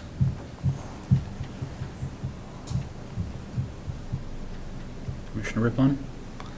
It's First Friday tomorrow, and I think some high school football is starting to kick in this weekend, so, in college, so it's good to have football back. I agree. Commissioner Mays? Nothing from me. 2 things. 1, be safe over the Labor Day holiday. And please remember, this is about celebration of our laborers, and that without the laborers, without the employees of our Shawnee County, we wouldn't have the services that we have.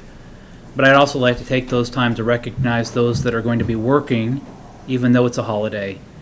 And so our dispatch, our sheriff, our Department of Corrections, our Parks and Rec, Public Works, we're still going to have people out on the roads and hard at work for you in Shawnee County. So I'd just like to take an extra moment and recognize those employees that are working even though it's a holiday. Yeah, absolutely. And then finally, Carol, even though we do not agree, that does not mean that I don't respect you. But I sometimes wonder, but thank you, and same to you. That we may not agree, but I respect your position. Madam Clerk, our next item. Item 6, executive session. There is not a need for an executive session today. We are adjourned. I'm dumb.